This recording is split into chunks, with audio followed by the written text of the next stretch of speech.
My gamers, howdy. Okay, Sunday Jam in Guilty Gear Wonderland. And the weekly bounty hunters is just about to get started here in a couple of minutes. So for the upcoming 3 hours, we're going to be settling the scores for these 7 show matches shown on the screen currently. Our event has no skill level restrictions and therefore is open for everybody to participate. But of course, we always try to make sure that every match is as even as possible. The name of the game is Guilty Gear Strive once again tonight, and the format is first to 7 wins. I'm your usual host QK, and now let's get this party started because we don't have too much time before the go. So some of the standing out features of our show tonight are, let's see, well, 3 Jackos is one that stands out for sure. That's a lot. The Minion Mancer herself is gonna face the poster characters Kai and Sol, but also the wildcard Bedman at the very end of the show. And speaking of the end of the show, our last queued match tonight is a North American show match between 2 players never before seen on Bounty Hunters before, sneakysquid and Ryugaki. Other players making their debuts tonight are Phantomicious Nago in the 6th slot. We also got Brisa del Ocaso Milia in the 5th one, and ShinyGAZE Jacko in the 3rd one. However, we also start the show tonight with a banger, as we have my personal favorite character, Asuka, entering the fray immediately upon the show starting. So Zikra, one of our dedicated Asuka players, is gonna go against one of the most active Kai players on the Bounty Hunters roster, Jungie. It's funny how every time there is Asuka matches on the roster, I'm like, okay, I gotta, instead of doing my usual warm-ups and what have you, I'm just reading the wiki, Asuka spell list, so I actually like refresh my memory in terms of like, what are all the spells, what do they do, what are their names? I mean, you kind of do know those by sort of intuition at this moment, at this time. Although, like, some spells like, what are they called? Chaotic Choice, for instance. Some of the rarer spells in Test Case 3 or 2, like, if you don't know those will just kind of bother you a little bit. It's like, wait, has some spell in the cast bar, but I have no idea what it is. Anyway, let's bring up the first card and also call our players into the lobby.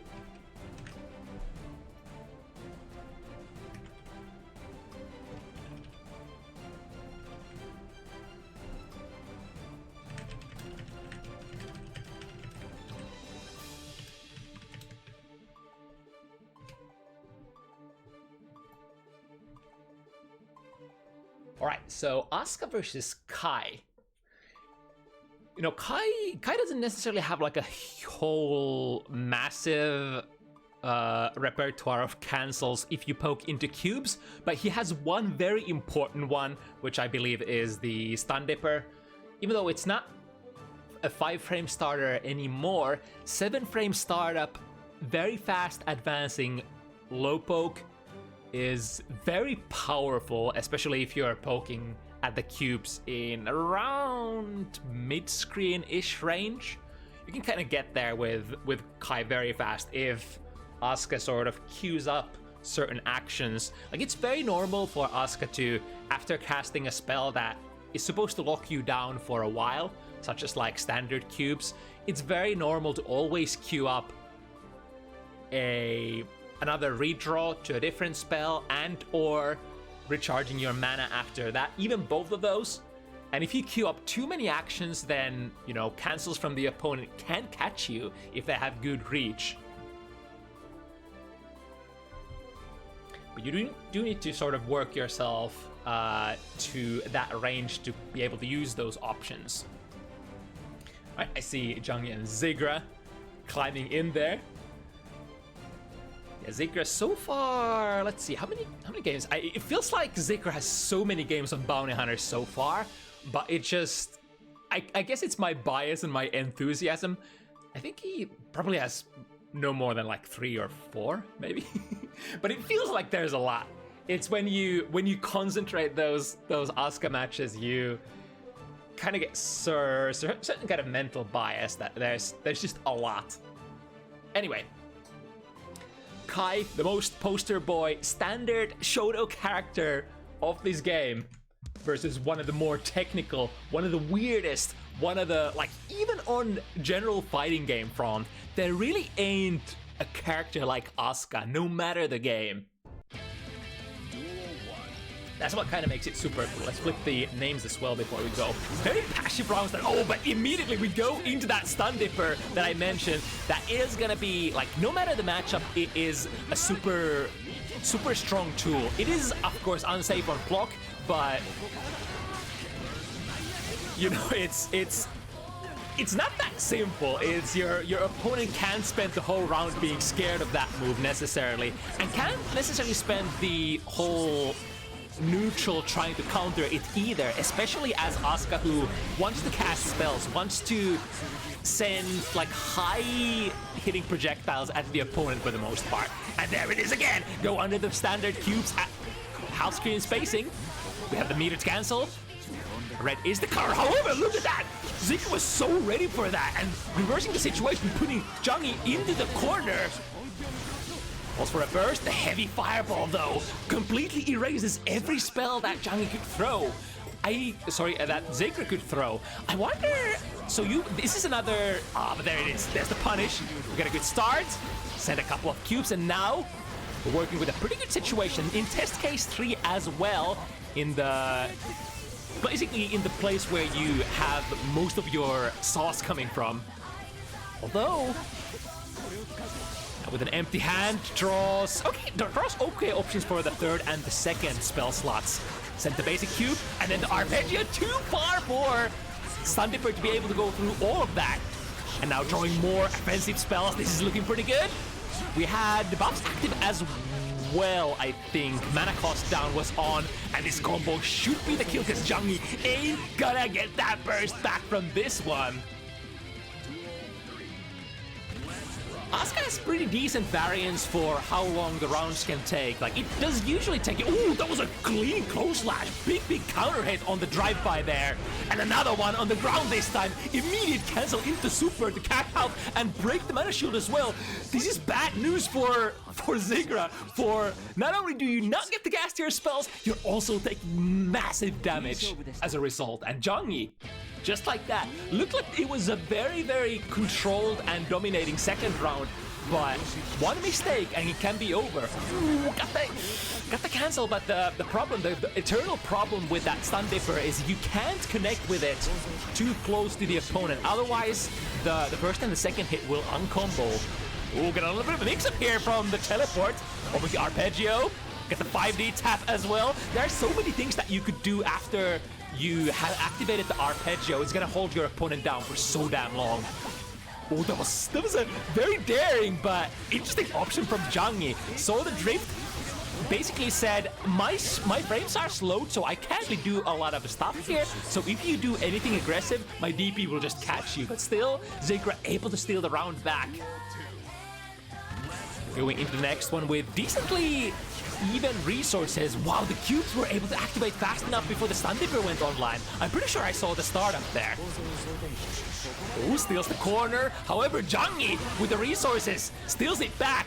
Zikra tries to put some distance between himself and the opponent, but inevitably gets locked down in the corner. Flip kick, delivering a lot of minus or plus frames. Although when the electricity is not on, ooh, the very fireball goes through everything. Zikra tried to cast, but to no avail, unfortunately. I mean, the cast from Asuka, especially the standard cubes, are relatively fast. It's kind of sneaky, tried to cast the DP spell on the round start.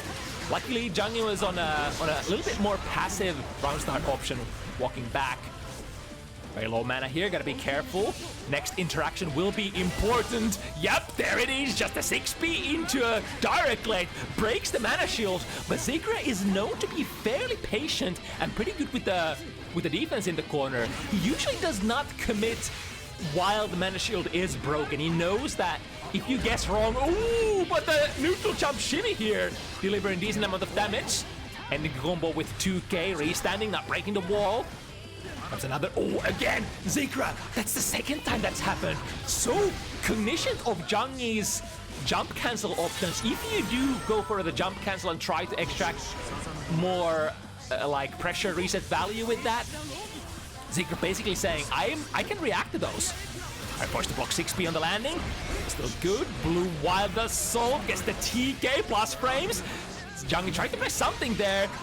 The green cubes are great, especially when in that range they tend to spread a little bit. So even if Kai would get the heavy fireball out there, I think because the blue cubes, sorry, the green cubes have traveled so much, the spread would be just way too much and would get attacked there. Nice 2D, cut the toesies. Activating a lot of really good buff spells here. Zikra didn't, no, never mind. Now casts the mana recovery spell. It's a little bit of a defensive buffer here. Ooh, too far. Wow. Kai with his normals was at a basically maximum range, making the YRC completely whiff there. Zikra has managed to regain the control. Drops the opponent in the corner. DP does buy Jungie a little bit of time here. Again, the jump cancel pressure works out. Gets punished on the stun dipper. No cancel, no RC cancel for Jungie. I think wasn't able to build back into it fast enough. A great choice there. Checking the situation after stun dipper. I mean, stun dipper stays active for quite a long time. And if you are vigilant, you could potentially PRC, save yourself, and even punish the opponent if they are not in a hittable state there. Alright, Spenny cast. Oh, hello! Teleporting himself into the corner. I think that might have been a miscast there of some sort. Good out there with the 5B. Getting lots of mana back as well. TK Rainbow Cube into lots of plus frames. Good combo. And now we're trying to shuffle into the good combo pieces. There is auto bookmark in hand. Able to cast it. Arpeggio as well. If we manage to lock down Jungie now, the options are looking pretty good. But the burst there, I think this is a brilliant burst from Jungie. Knew that if they take the standard cube, it might be a cue to open up the gates and the arpeggio to get the party started. Really low mana, even chip damage would. Oh, again, the neutral jump shimmy has been the bane of Zikra so far. When you compare the different kinds of shimmies, such as like walk forward, walk back, which would be the standard Street Fighter one, or the backdash one, and the neutral jump one, I think the neutral jump one is the riskiest one out of them. It basically opens you up for anti-airs or air throws. We've seen a lot of those air throws from Zikra so far, but if your opponent commits to the throw, it is gonna be a counter hit jump in for you. And even though jump ins are not necessarily the best starters in Guilty Gear Strive, they are still fairly powerful. And it's probably a little bit easier to work with than backdash shimmy. I mean, they're probably equally as difficult, depending on your character, of course. I'll switch the sides here. Half mana left for Zikra, and another meter as well as ooh, that's a counter hit immediately. Your mana bar is in danger. Are we gonna burst here? Tries to go for it, but Jungie reach it, and that's gonna be, you're so dead. You're so dead with all of your mana gone. It was understandable, wanted to play there, had to get the burst out unless the mana, like if you wanted to prevent your mana being run out. Now the Screamer doesn't activate fast enough. Jungie comes in with the jump. Ooh, interesting. I don't think I've ever seen the DP spell being cast in the air, but of course it is possible. We're trying to cycle through the block string. Here and there, we are of course using our health as a resource to recharge our mana. Baits the DP. Here comes the punish. The walk is up. unfortunately fast. And now both players spending a lot of meter in the situation. However, Zikra did spend 100 and didn't necessarily get the best out of that situation, but then able to flow into the pressure. However, the DP gets Jungie out of there, and the rest of the mana bar that came through, that positive bonus, paying dividends to Zikra now. That was a lot of defensive and just neutral mana usage, tension usage there. Go for an anti-air, but Zikra had already landed. Went for a low. Do an anti-air, not wide, and the cancel from the cube poke. One of the go-to tools for dealing with Asuka. Tap the 5D. It's gonna be quite expensive here because the wall is gonna give out way too soon, way sooner than Jungie perhaps anticipated, or wanted rather. Mana is gone, and yeah, that should be a kill. Just a pretty basic standard close /5 heavy juggle, and Jungie has this one in the back and has been able to be a little bit of a lead here in the starting games of the first set of bounty hunters tonight. Now, Zikra though is not a stranger to runbacks. I think at least the 2 games we've casted from Zikra on bounty hunters, or was it just one? Ooh, interesting. Was that a green cube cancel that was able to catch the legs of Jungie there? I would say if it's one of the standard cubes, the green cubes are probably going to be some of the more powerful ones against Kai, because like we talked about earlier, they do spread the further they travel, so they might be able to catch the starter or the startup or the low profile frames of that stun dipper. Through the wall with the jump slash, bang bang, Zikra. That could be a decent start to a comeback. We'll have to do this round without any burst though. Although in Guilty Gear Strive the burst comes back rather fast. Oh no, whiff instead on the flip kick. Although it was a little hard to see if it would whip or not. Heavy fireball out, the DP. Sneaky choice from Zikra. Zikra really has these fun options here and there that you might not necessarily see from all Asuka players. But after all, the character is very, very freeform, very freestyle. Oh, there it is, the 6B cancel into stun dipper once again. The old faithful, against which you would have to do like a spell chain that, you know, doesn't really leave Kai enough frames to go for that 7-frame startup. YRC works out. Catches Zikra, not holding down back. Still Zikra spending all these resources to keep the wizard in the corner, and it does pay off, especially when the extra damage modifier was still on, which happens if the mana shield is gone. If you look at above Asuka's tension gauge, the other meter is the remaining mana, and if that mana runs out, yeah, it's basically lights out for Asuka. Like now. Ooh, literally one more left, and from the chip damage, pop goes the weasel. Lots of plus frames from the flip kick if the opponent is electrified. Nice interruption there. The what's it called? The Dire Eclate would have electrified Asuka again. Nice 5D tap. And somehow Zikra has been able to stabilize the situation from that mana crush. Reach out the deflect shield as well, or perhaps the sequence that they were going for is simply suited to destroy that kind of option. No DP this time. The deflect shield is what sealed the deal here. And I guess the deflect shield, if you consider like what kind of value you get against Asuka, the good points are you don't have to guess right on the mix-up if it's like left, right, high, low when you go for the deflect shield. But the downside is that a lot of the sequencing on the spells that Asuka can do will still be able to reach you kind of as you are deflect shielding Asuka backwards. I started with a close slash, good FD pushing the opponent far enough away. No whiff on the 6 heavy, or sorry, the 6B. Oh, the last cube of the arpeggio landing backwards, getting a 5D tap here. That heavy fireball. Oh, it only absorbs like around 3 hits, is it? Oh, but this one will absorb even more. 6B mash out of those plus frames, but arguably Jungie did fire that fireball super from full screen, so can't expect to do too much with the plus frames that you would get from that point on.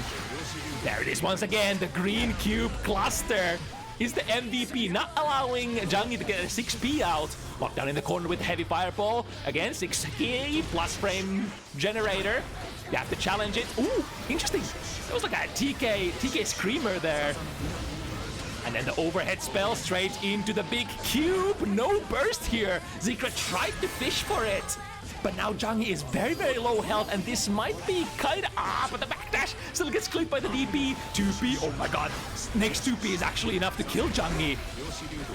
Chip damage, and a take throw after the plus frames of blue Wild Assault. Zikra has claimed all of those games back that they lost.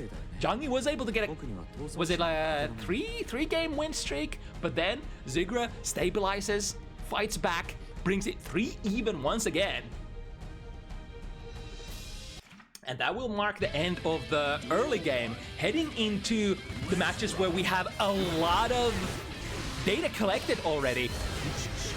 Like usually, this is kind of where the double elimination bracket has already ended. Oh, nice fish there at the very start of the round. It's gonna cause a lot of heartache going into the, not just this round, but potentially the next round as well. We could finish the game here, and the burst, like if we don't get a wall stick here, the burst ain't gonna come back very fast. Zikra uses his own burst very offensively, locks it down. Chip damage is an issue here. The jump in misses from the backwards teleport, and the 2P is enough to seal the deal. 2P is very, very far away. Is it? Wait, I forgot if Asuka's 2P or 5P is the 5-framer for this character. Nice, the cube gets there before the heavy fireball goes online. That's one of the downsides. Like, once you get the heavy fireball out, like this, it is a huge boon for you in the neutral, but it does... Oh! Clean reach here, flipping through the fire and the flames and the cubes and everything. Breaks the mana shield as well. Lots of damage from this wall break, look at that. Zikra has 50 stamina, sorry, 50 tension and 50 burst. No Sin players this week, unfortunately. Got the backdash with a close slash. Guilty Gear Strive close slash, my beloved. Such a strong tool for reaching far out, active and catching just about every movement tool that could happen from that point blank distance. Dashes in deep with 6P, huge comet, but finds value. Ooh, got a lot of plus frames out of that, but then just did a dash, like a micro dash into just block, and got caught by Zikra's mash. Switching sides, Zikra is gonna get that burst back very soon, but might lose his mana shield as well. Understandable, bursting fast before that mana shield break can happen. Was able to buy Zikra a little bit of time to spend life for mana conversion. There are, of course, like 3 different kinds of charges. You have the normal charge, you could spend your meter to charge your mana, or you could spend your life to charge the mana. Out of which I think we usually see... well, in the most crucial moments, we tend to see the life to mana conversion, because it is the most risky one. Of course, you're losing your health, but it is also the most powerful one. It recovers your mana the fastest out of all the options. So you tend to see, especially during those tense moments when you absolutely need more mana, you tend to see the health to mana conversion. I lock down in the corner here in the game number... is this 8? Another good 2P mash. Able to build a lot of distance. The super goes through, ooh, but the great defense once again. Not being too scared of the plus frames because there is so much distance between the characters. But Kai, overcoming that distance very fast, draws into a not very useful spell. The big cube, of course, works in tandem with other spells. Ooh, got the funny stuff out. This is from Test Case 2, actually. Tap the 5D, and that was a great 5D because that was gonna break the mana shield as well. So now it's gonna be lights out, whip a direct late, go for another one, and the wall break damage will take care of it. Ooh, again, the Screamer is such a nice space control tool. Even if the opponent would get a fireball out, it covers such a huge distance and prevents the opponent from going in. It's basically like a huge stop sign that reaches like half screen away and just fills all the space. I feel like Zikra missed a fuzzy or missed the F-Shiki here. Was that on electricity plus frames? But Zikra says, no plus frames for you. Get me out of this mess. Able to fire a cube fast enough before the flip kick goes online. Plus frames from the 6-key, but the FD pushback makes it hard to utilize those plus frames. Black Hole Staff is online, so that is basically an improvement on the space control. It makes your cubes and all of your spells rotate around the staff, making it unable or impossible for the opponent to approach and the 5D tap at the end. Even though technically the Black Hole Staff was kind of situated upwards in the middle of the stage, it's still very hard for... Ooh, that was great! That was the first bait on the poke into Stun Dipper cancel. I guess Jungie immediately also showcases the other cancel, poking into the cube and then going into Dire Eclate instead. I think I saw a backdash, so this should be caught by Zikra. Time to set up. We got lots of buffs, we got the mix-ups, we got the black hole, so we got the danger zone set up, and then the teleports. Oh my god, it's not gonna end. Could there be a kill? I think we reached too much gravity there at the end, but still, the buzzy, or rather the messed up wake-up situation there, falling straight down from that black hole, straight into new cubes.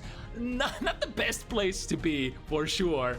And Zikra, once again, takes it, makes it 4 even.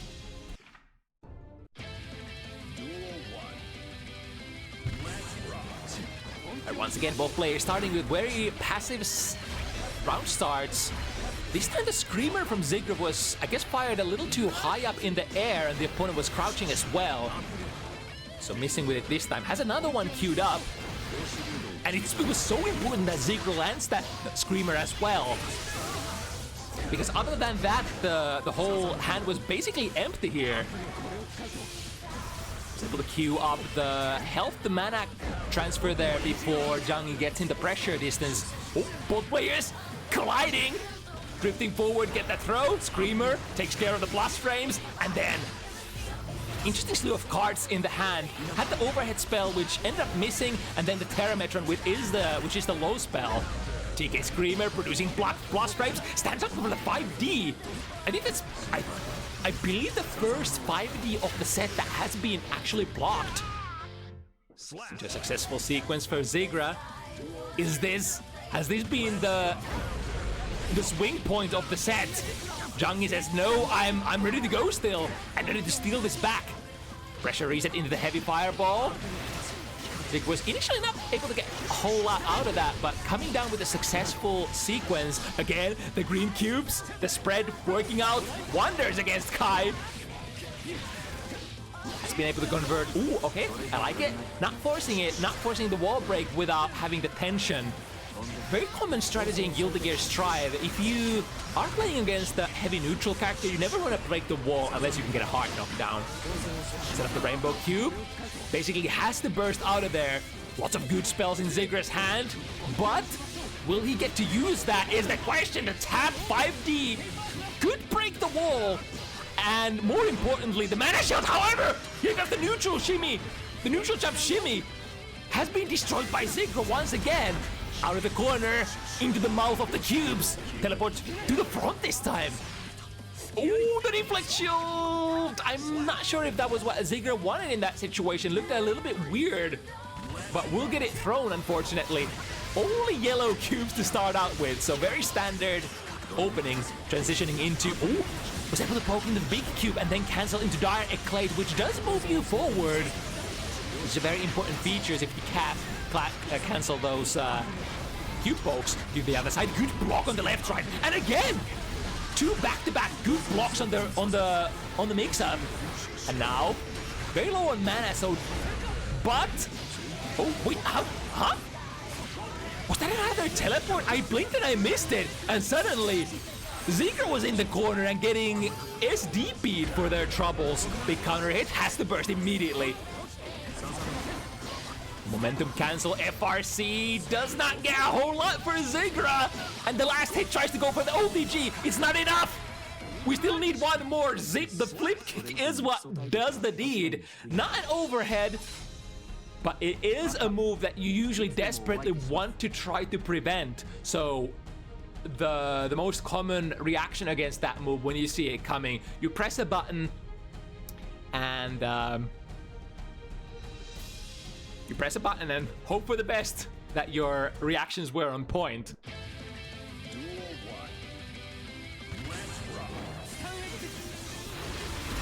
Right, going airborne using Terrametron. Even though like on grounded situations it is glued to the ground, the funny thing is if you are airborne, it actually manifests in the air like a sleet of asphalt or something like that, just like that. It's a kind of a funny spell. I think you see almost more use of it in the air than on the ground, even though it is supposed to be the sort of quotations low mix-up spell between the, what is it called, the meteor.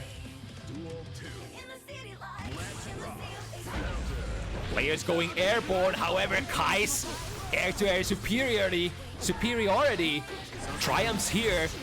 Get a couple of casts, transition into test case 3, and now every single spell that you are gonna draw has a better chance of being something really, really good.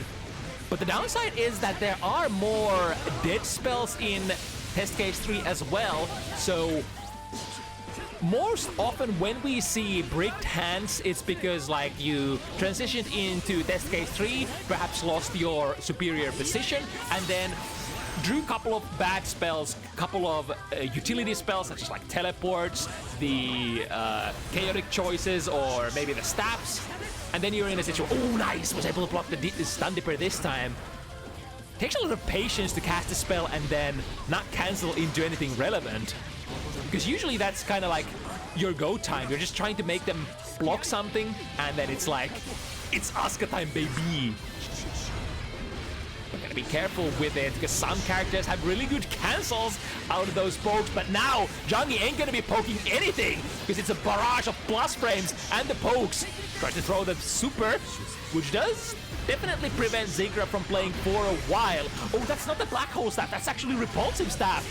So he pushes the cubes away, combo into Dragon Install. We are at that life range. Jungie can't really take any hit here, but is supercharged very fast and all of your frame data is just a little bit better.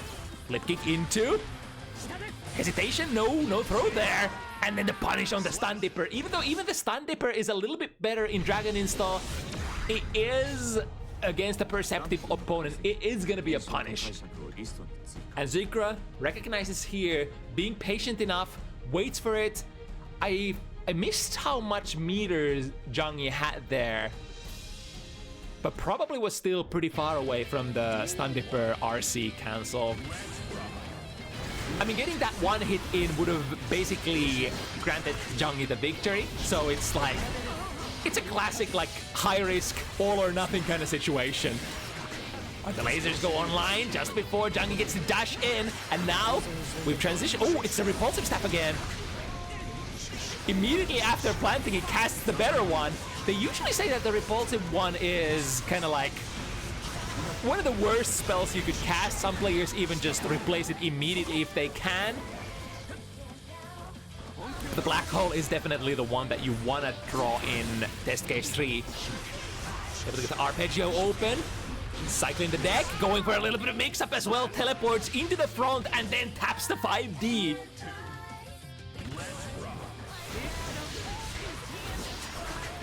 But be a little bit greedy here. Jungie starting with an attempt to go for a heavy fireball, which was met by very fast cubes. Double arpeggio in hand. Will be able to get time to cast it. Yes, indeed. The 2D is what got the knockdown and then set it up with other cubes. Just a little bit too far away. I think that would have been an okay option if if Jungie was like maybe a couple character lengths closer. But Rainbow Cube, locking the opponent down. This is dangerous looking hand. This could be bricked, but Jungie doesn't have a whole lot of life left here. Able to draw into the black hole and then set up a basically revolving around the sun kind of situation. You are revolving around my center of gravity and can't do anything but burst there generally. And now, when it perhaps matters the most, Zigra has been able to procure the lead. 5-6 situation, goes for a the burst bait. Jungie doesn't bite quite yet. So big value from that one. The STP RPS works out as well. Was able to backdash out of that red wild assault. Interesting. A little bit closer, a little bit too far there. Went for the 6-speed dash slide cancel. Now Jungie. Zigra trying to play as safe as possible.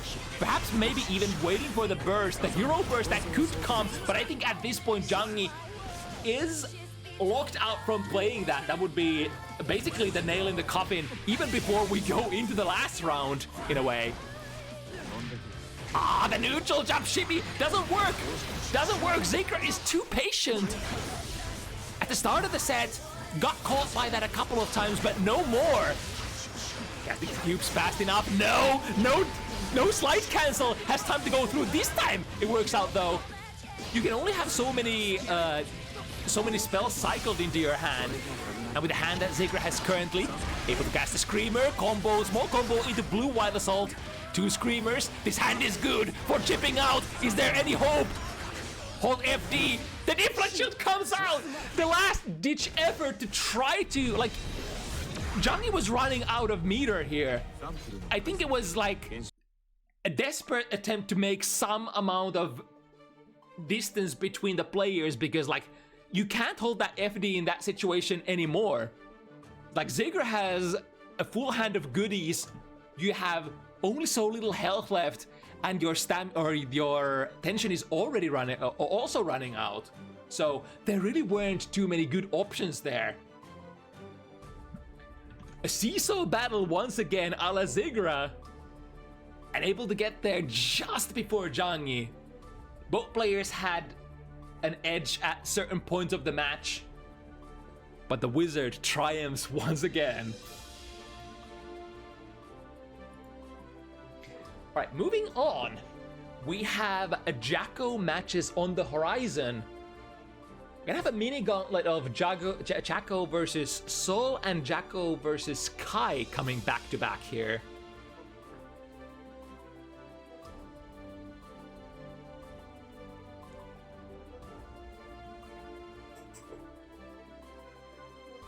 I think the Kai Jacko matchup will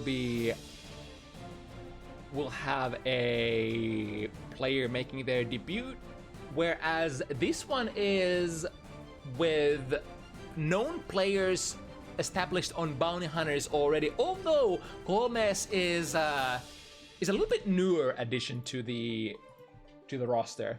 I think we had koolmees on once before, right? Yeah. Once. And a very dominant entry match as well that they had.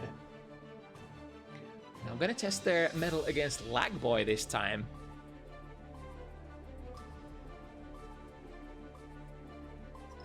The opponent is Mr. Frederick Bulsara, Sol Bad Guy. The guy who wants to get in and punch you. So the 2 back-to-back matches are gonna have a slightly different script here. In this one, Sol tries to force and bully his way in, get his pressure started, and utilize the fact that Jacko isn't the strongest character on defense, doesn't have like a whole lot of reversal options. Like the only reversal you have is with an overdrive, as well as being more on the softer side when you land hits. Although this season 4 Sol, some of your ult damage is locked behind very high execution. And so far, we've had a couple of Soul players in Season 4 try their hands at piloting this character. I think only like one of those so far have had the sort of the combo package perfectly on point. But it's kind of difficult, I'm not gonna lie. Soul Dispatch is very hard to pilot, I would say, in the combo execution department. Of course, the rest is as it has always been. Minus, of course, like your Fafnir has just a slightly different kind of function. No longer printing plus frames, but instead being a frame trap cancel in your block strings.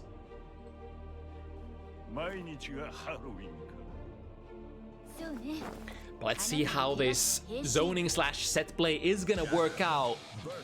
And I have to try to control one of the hardest hitting characters in the game, one of the premium gorillas, and you know, trademark starter with the S. Like I say trademark, but I sort of mean a very soul-like round start for sure.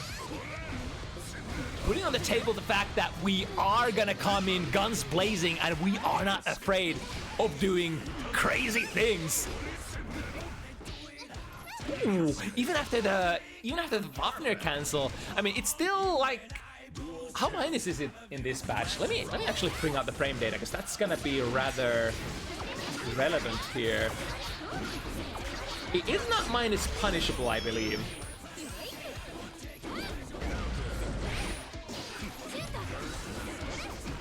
It is -3, so it's kind of like the very standard Soul cancel into slightly minus frame special move that you get from Bandit Bringer as well. Got them low. No mana to, or sorry, no attention to RC burn.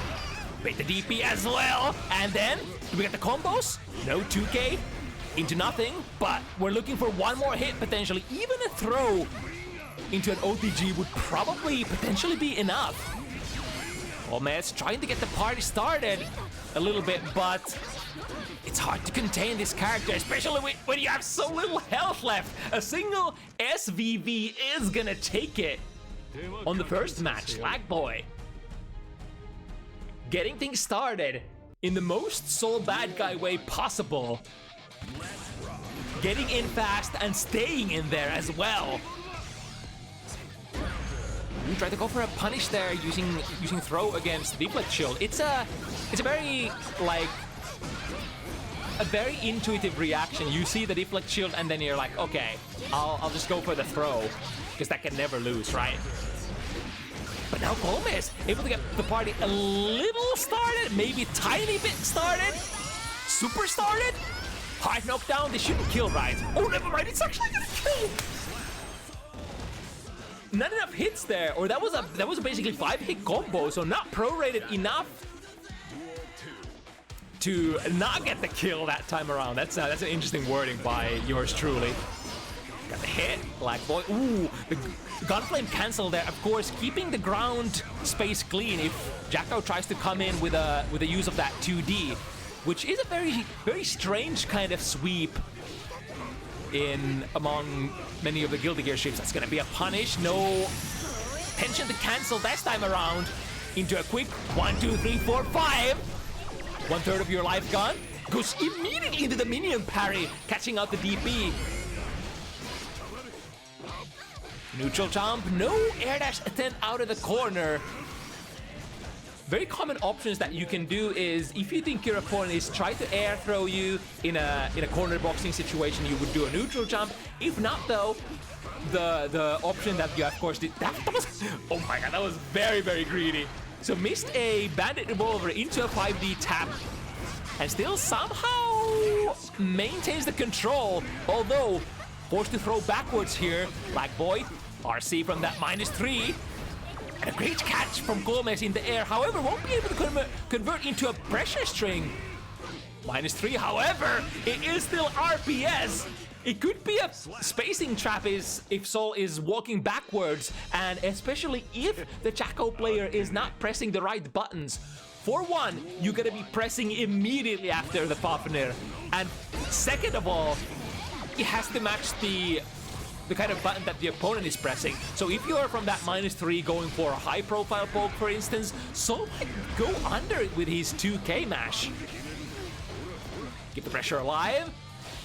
A little bit of a spaghetti on the floor, but still the opponent is still contained in the corner. Counter hit, not the biggest hit. Tap the 5D, gonna be 0 on block, on hit. And a reversal, Elysian Tribal will buy a little bit of distance here, a little bit of screen space for koolmees. Finally able to get a couple of minions up. The minion mansering starts here until the Volcanic Viper puts a stop into that. However, close slash starter into another pressure string.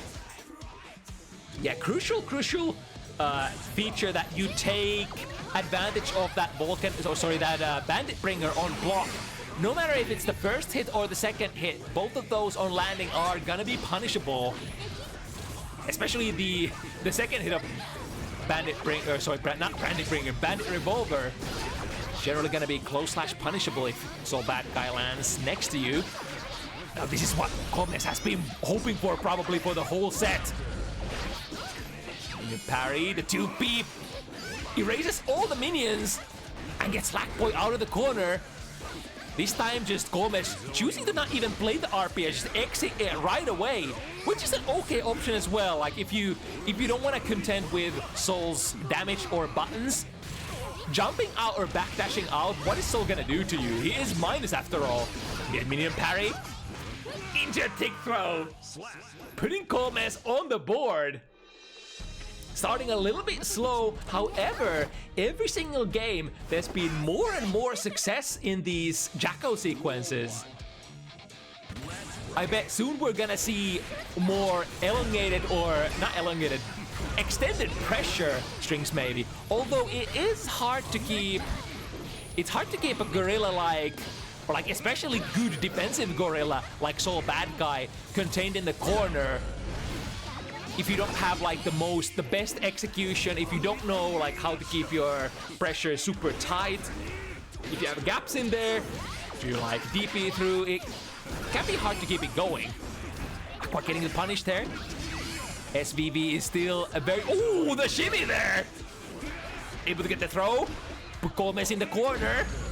But the neutral jump works out this time. The anti-air has to be there from the person who is zoning you or boxing you in the corner after all. And a 5K will do the deed here. Where's that far slash? I'm still having difficulties differentiating between Jacko's 5K and far slash. They're very similar. Has been the same problem since Exerd. Bandit Bringer will be slightly minus, but trading. I think in that situation, usually trading is fairly okay for Sol. Tries to reach out with that stanky like 2K. However, nobody's home. Gold burst. But will LagBoy be able to utilize that positive bonus? They are being locked down currently and thrown. I mean, theoretically, the most optimal kind of burst option, but especially very towards the end of the game when your life is running out, it's gonna be kind of hard to utilize that positive bonus if you don't have any life to play with it as well. I mean, as it draws closer to your 0 hit point situation, both the gold burst and the blue burst are really hard to utilize. The burst overall is very hard to utilize in low health situations. But there is always an option to use Wild Assault instead, if you manage to get the pressure back. Speaking of pressure, we got some good stuff here. So even though there is another way to approach this as well, if you think the opponent is trying to reversal out of the block strings endlessly, tirelessly, like this, you could play a little more committed, or I guess commit to those safe pressure points where you're just not doing anything, just checking what the opponent is doing. Oh, nice poking the minion here. It'll take up one. Comes in from a very delayed dive kick angle with that BB. The DP will not do anything, too much distance between the players here. And now the minions, commits into a close slash throw kind of situation. LagBoy gets out using a DP, and then the pressure situation on good DP. inflicting a lot of plus frames, or rather, able to get a lot of plus frames from, oh my god, LagBoy, Bagloy is doing the gorilla. Swinging that BP, saying like, if you do anything here, if you're trying to approach me, if you're trying to press a button, all of it is gonna lose against this one. It is a tricky tool to deal with, especially for zoners if you don't have a particular spacing or particular counter strategy for that. Oh, this is not gonna work out, but do we have the punish? Trying to go for a 6S reversal. The SDP will be baited and punished as well this time. Koolmees jumps out, slows down the frames of LagBoy, and the 5 BPs, all of them misses, especially with the slowdown frames. Bandit Bringer once again, wild choice, able to take the opponent down for a while, but then, oh, that 2D is gonna die here, because the hitbox is definitely on the ground, as Sol is revving up for that gut punch there. Out of that Tyrant, is that Tyrant Wraith? Yeah, that's the one. I was thinking of Sin there for a moment, Tyrant Barrel. Alright, LagBoy in the lead here. Transitioning into the close range pressure, trading a lot. LagBoy is pressing a lot of buttons, which is of course very common for Sol players. This character throughout the Guilty Gear franchise has had some of the fastest buttons available. I forgot, does Sol still have his 3-frame 5K? No, they nerfed that into a 5-framer, right? In this game as well. Into the corner you go. And the pressure starts here. Spending a lot of resources for this pressure sequence. And Koolmees got out of there, but then put themselves in there again. Punish? Yes, indeed. Went in for a close slash. So the problem here, or the conundrum here, even if you point blank block the Bandit Bringer, it is not quite gonna be minus enough for you to get a punish, but it's like minus slight. Oh, the stanky leg again, the 2K. Yeah, but those special moves are not minus enough for you to get a punish, but if your opponent, if the Sol player is trying to press buttons afterwards, even a slow button like close slash, 7-frame startup, could be an okay bet. Because if you land a hit there, that's gonna be decent damage even for Jacko. A big corner carry from that combo. Is that was a hit, right? So it will actually combo. 2P into Elysian Driver, was that? Something like that? Jumping out of the vortex, but it is still LagBoy's turn for just a moment. Bandit Bringer from downtown, putting the opponent in the corner. Deflect Shield definitely building distance between the players. And both players are trying to go into that 50 tension territory. Koolmees gets in there first, tries to PRC to make sure that no funny business is happening, but indeed, funny business is happening. First the BP, then all of this pressure. DP, punish, no punish!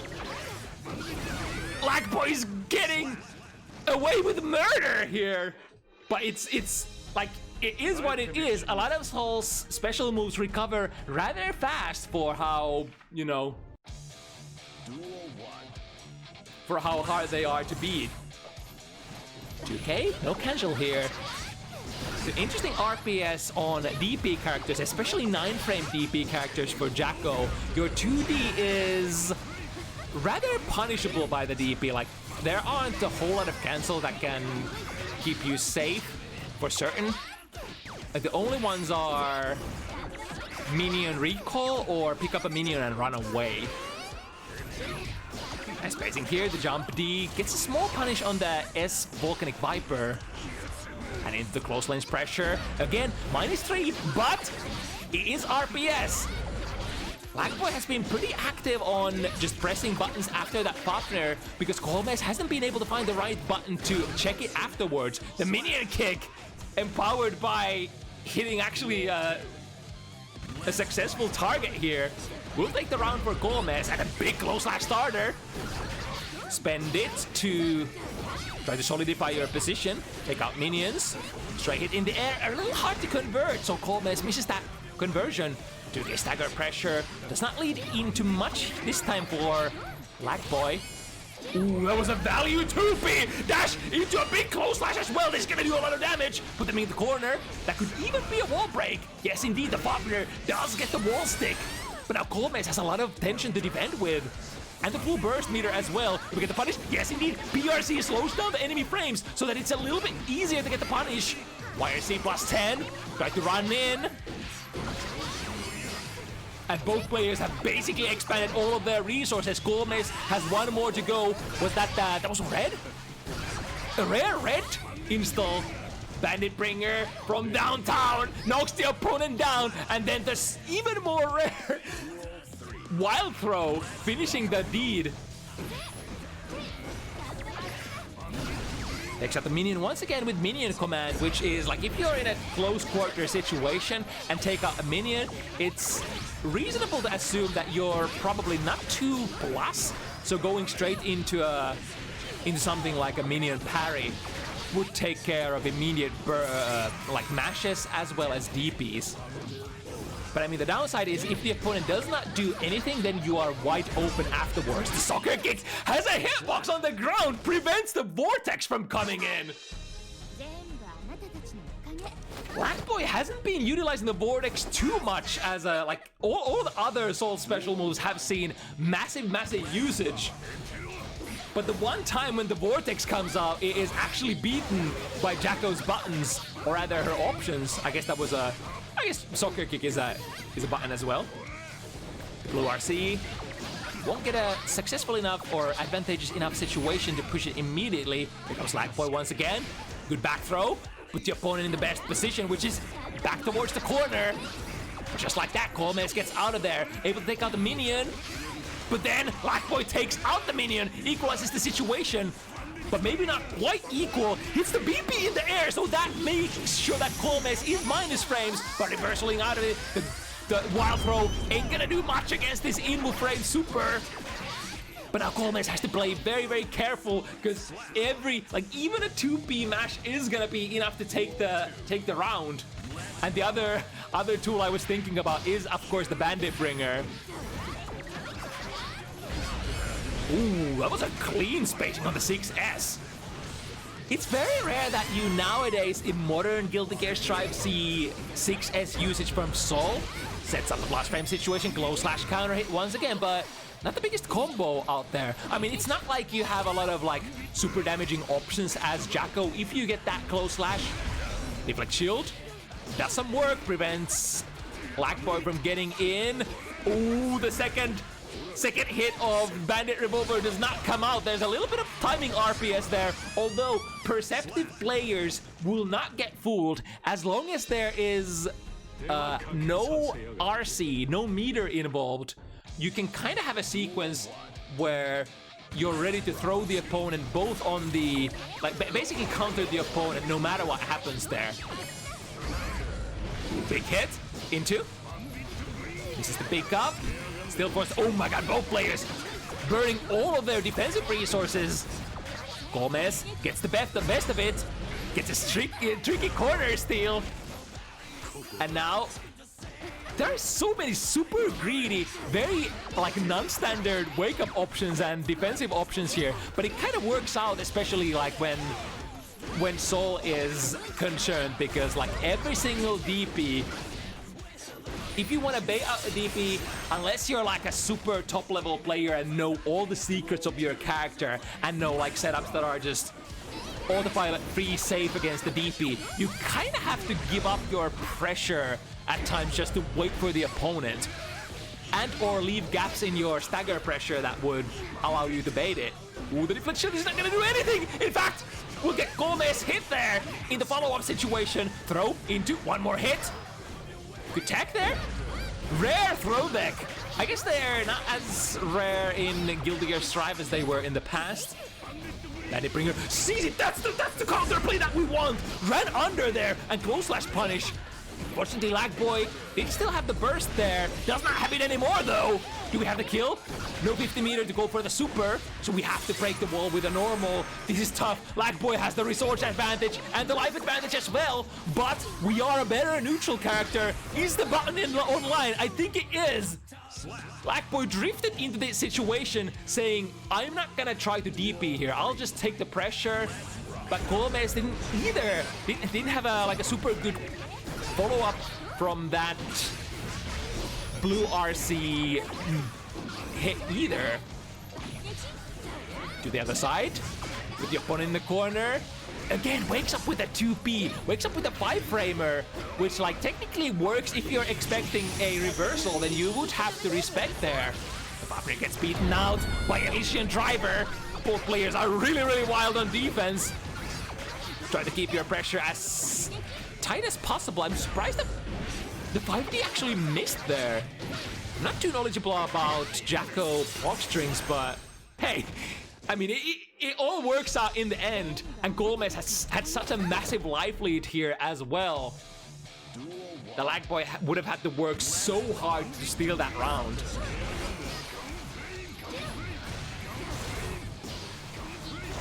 Oh, okay. Dashes into the Gunflame and Gold Burst gets koolmees a very early tension, or rather positive bonus, which does build him 75 meter. Out of which 50 goes into the Elysian Driver. Does not break the wall, actually. Oh, there we go. Takes out the minion. Minus frame, but we can go into a minion command immediately. Parries that. I think that was a DP as well. Looked like an SVV there. Oh, yep, that's a good RPS. Dashing through the minions. If Jacko sends minions at your way in a very high angle, just dash forward. And Soul is a character who has a very low profile dash as well. Not the fastest dash though in this game. I tend to forget it as like an OG player, where Soul used to have one of the fastest run speeds in the game, which is actually not the case anymore, surprisingly. Oh, that's a great interception! Drops the combo though. It's a little hard for Soul Bad Guy. I mean, it's a little hard for just about any character in this game when you catch the opponent airborne like that. Although, you could arguably take advantage of the big counter hit. Speaking of big counter hits, is that... No, that was an OTG hit. So, one more piece of hit point, or rather one pixel of hit points on koolmees' bar. Won't be able to get away with it though. Usually in that kind of situations, the player who has the overwhelming life advantage does indeed come out victorious in the end. Great RPS once again, dashing forward aggressively under the jump D. The second jump D will be able to put stop into the advancement of the gorilla here. The defensive back jumps are working out as well. Anything to make create like a defensive perimeter to keep this wild man out. Good reaction there, or rather good read there. Jumping under the throw, immediate aggressive burst from LagBoy.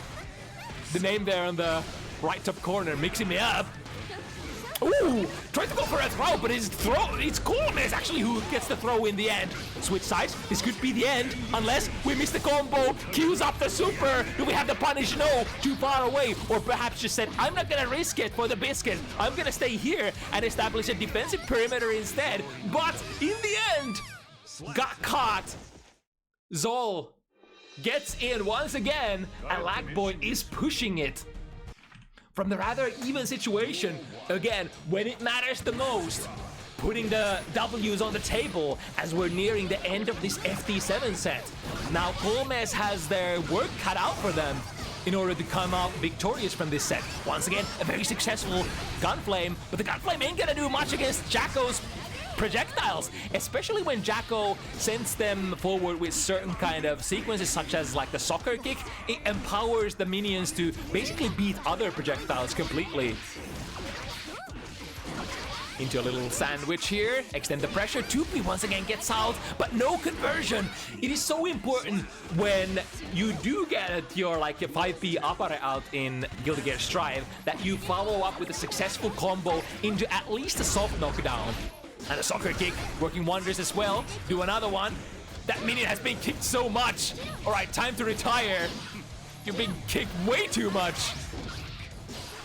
Successful minion parry there. Tries to go for the throw, but the spacing is not quite there. Once again, LagBoy choosing the back throw at the most opportune moment. Can we get out of there? The delayed bandit bringer does erase the minion, but doesn't hit the main body herself. Neutral jump. You'll be able to get the pressure string going out of the corner as well. The situation is rather even. Both players with half burst and almost half tension. The burst goes into blue wireless for koolmees, and suddenly it's looking much better. Only needing 2 more games to cover the distance and steal it back from LagBoy, but it's still 2 games, and it's so hard to be like perfectly consistent against a character like Soul Bad Guy. It's like Soul, Nago, Potemkin, Leo, that kind of like wild characters who are pressing a lot of buttons and are trying to contest you very often. What was that 6-speed? Yo, Daisuke Ishiwatari 6-speed hitting from behind. The classic Guilty Gear stuff. Old school. Hitbox messed up shit game. Into, slows down the frames. The far slash still comes out fast enough. Far slash, but no hit confirmed. And another far slash. Yeah, press that ass. Yeah, that's should have been punishable there, but koolmees initially was not the fastest on the reaction still. Gets to steal the turn back. Next RPS interaction, or rather next hit, is going to be super important. koolmees has the meter. And in fact, gets a little bit of a gift there. LagBoy landing from a air sequence straight into a punish there. Alright, we're swinging really wild. We have the special moves on board. Couple of vortexes, couple of bandit bringers, but so far, koolmees has been able to dance around all of those advancing special moves.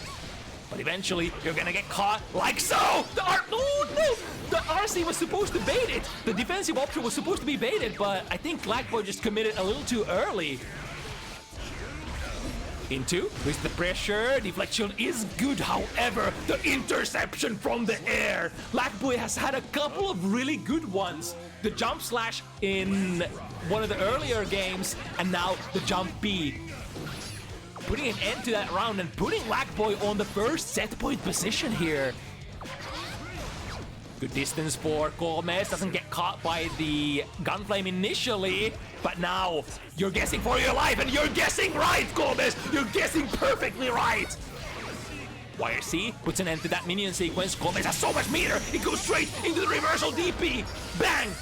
Now it's basically one more guess for your life for Mr. Bad Guy as well. Into. Yeah, it keeps going. As long as we have minion gauge, we can force the strike throw situations. Ooh, there was some sort of miss input there, I think. The red wireless didn't lead into much. Punish is a trade. LagBoy's running out of life though. Anything. Chip damage is an option as well. Goes under. Goes left wing counter hit. Do we have a combo? Please don't drop the combo. You drop the combo. But the RC secures it. And that also means LagBoy is gonna secure the set. Look at the life bar. Look at the life bars. Neither player had any hit points left whatsoever. Working with a really good combo, making a little bit of a combo mistake, doesn't matter. The PRC saves the day, puts LagBoy still in an advantageous position. And in moments like that, I would be panicking as well if I was koolmees. It's like, I have to block another mix-up. I mean, you're blocking a lot of mix-ups at that point because, like, the special move on block is a mix-up in itself because it's for the chip kill. It's like it's a fucked up situation, trademark. But yeah, it's resource management and Guilty Gear. Whoever stands at the very end, when both players have 0 life left, if one player has tension, that player is the king, the monarch of that particular game. It's so important that you always have a little bit more meter than your opponent, or maybe 1 bar more. The strategical difference. And we have another Jacko match coming in straight away. Slightly different kind of script here, I assume, though.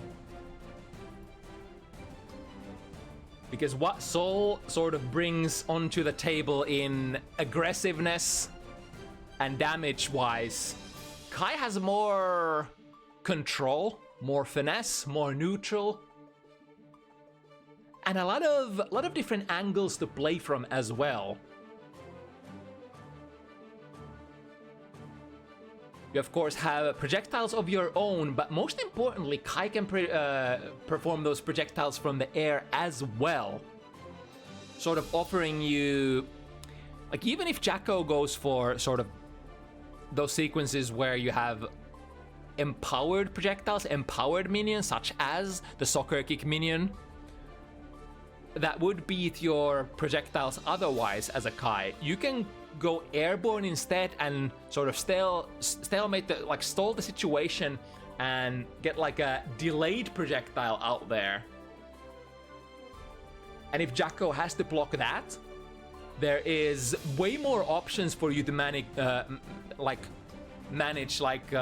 the word I'm looking for? Way more options to tread the minefield after that, when you can gain a little bit of frame advantage in those neutral situations. So we are gonna need ShinyGAZE still. Never mind. We got her.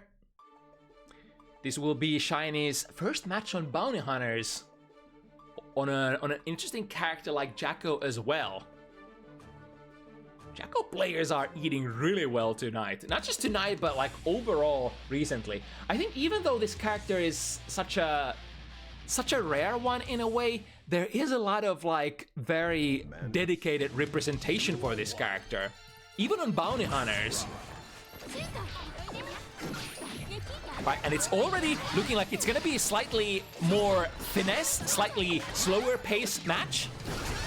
Yep, Stealth is revving up the potential pokes on the incoming minions. This is kind of like similar kind of beat. Ooh, a little too close there, so the Sun Dipper hits will not combo into one another. Same kind of deal as Asuka matchup. If you have a hunch on what kind of angle the minions are gonna come in from, and you are at neutral, there is an option for you to poke into the minions and then prevent them from being used as like stationary combat zones for Jacko. What is this? Is Jacko like a carrier ship sending the minions forward and then, you know, playing the minion commands or attack commands from really far away? I guess she is sort of like that kind of character, isn't she? But the carrier ship has some interesting normals in her kit as well. She doesn't necessarily need to be the puzzle piece that always stays away from the opponent. Oh no! On the contrary, when you get a couple of those minions out, the battleship becomes absolute, you know, iron block string of destruction that just pressure doesn't ever end. Ah, an RPS there. But if you take, actually, like, because Kai has a slightly slower DP, that RPS situation when you're like in the 2D or similar kind of situations when you're trying to like sort of consider as Jacko, what am I gonna cancel into the be safe? I think you have a couple more options because you're contending with a slower DP. But DP it is nonetheless! And still, DP's the opponent into the corner, that should be a kill! Even though it deals a little bit less damage than RTL, still gonna be able to do the deed. A great placement of the minion there. Shiny running out of the minion gauge, but luckily the minion gauge for Jacko is a resource that comes back relatively fast. And you can further enhance it by going into either the red install or the blue install as well.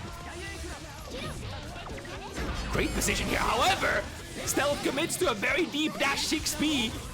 Ooh, 2D under the fireball. That is definitely one thing that you can do if your character has very low profile options. You could even 6p under that, although not necessarily the heavy fireball, I think. You get the S1 as well. Good trade for Shiny. Oh, but the DP clips back and forth. Gold burst, positive bonus. This is kind of like we had a wall break here. Tries to get the wall break fast. Misses the situation, still plus frames. And finds another hit. Stealth puts the first point on board. Yeah, I really like the change of pace here from the super aggressive game that we had earlier. A little bit more of a chess match here. And it's interesting, like when the game is played like at this pace, this speed, you get to kind of pick the player's brains a little bit more. Sort of trying to observe what kind of options they are playing in different kinds of situations. The frame got into close slash, however, again too close. The Sun Dipper does that combo, still able to procure the situation back. Shiny taking a minus frames here. Instant air dash out of the corner, but this is gonna be a big comeback if Shiny wants to make it. Charges up, 5D, this is big damage. Stealth knows, spends the burst here.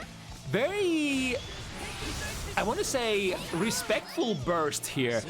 There is a universe where Stealth actually lets that 5D combo just end completely. Although the finishing touch out of that fully charged 5D is sort of like a semi-hard knockdown and gives you a positive bonus as well, and we're going into it again. Show me the combo. Do we have it? It's kind of cool one. With an instant air dash in between, wake up with the jump D, but Shiny, still on that positive bonus, will fill up the full tension gauge. Slows it down. That was, I think, is that an OTJ? No, that's still a successful one. And because so few hits on that string, it's gonna be almost unskilled Elysian Driver as well. With the instant air dash, those are gonna be pretty useful against I mean, like Jacko has a lot of fireball functions, right? Taking out the minions, throwing minions, launching them forwards with your normals. Yeah, there are a lot of stuff that you can potentially jump over or air dash over as well.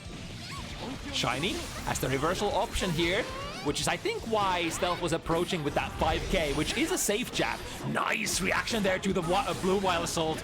DP into more corner pressure. I think that should be it. And if it's not, the OTG is still there still.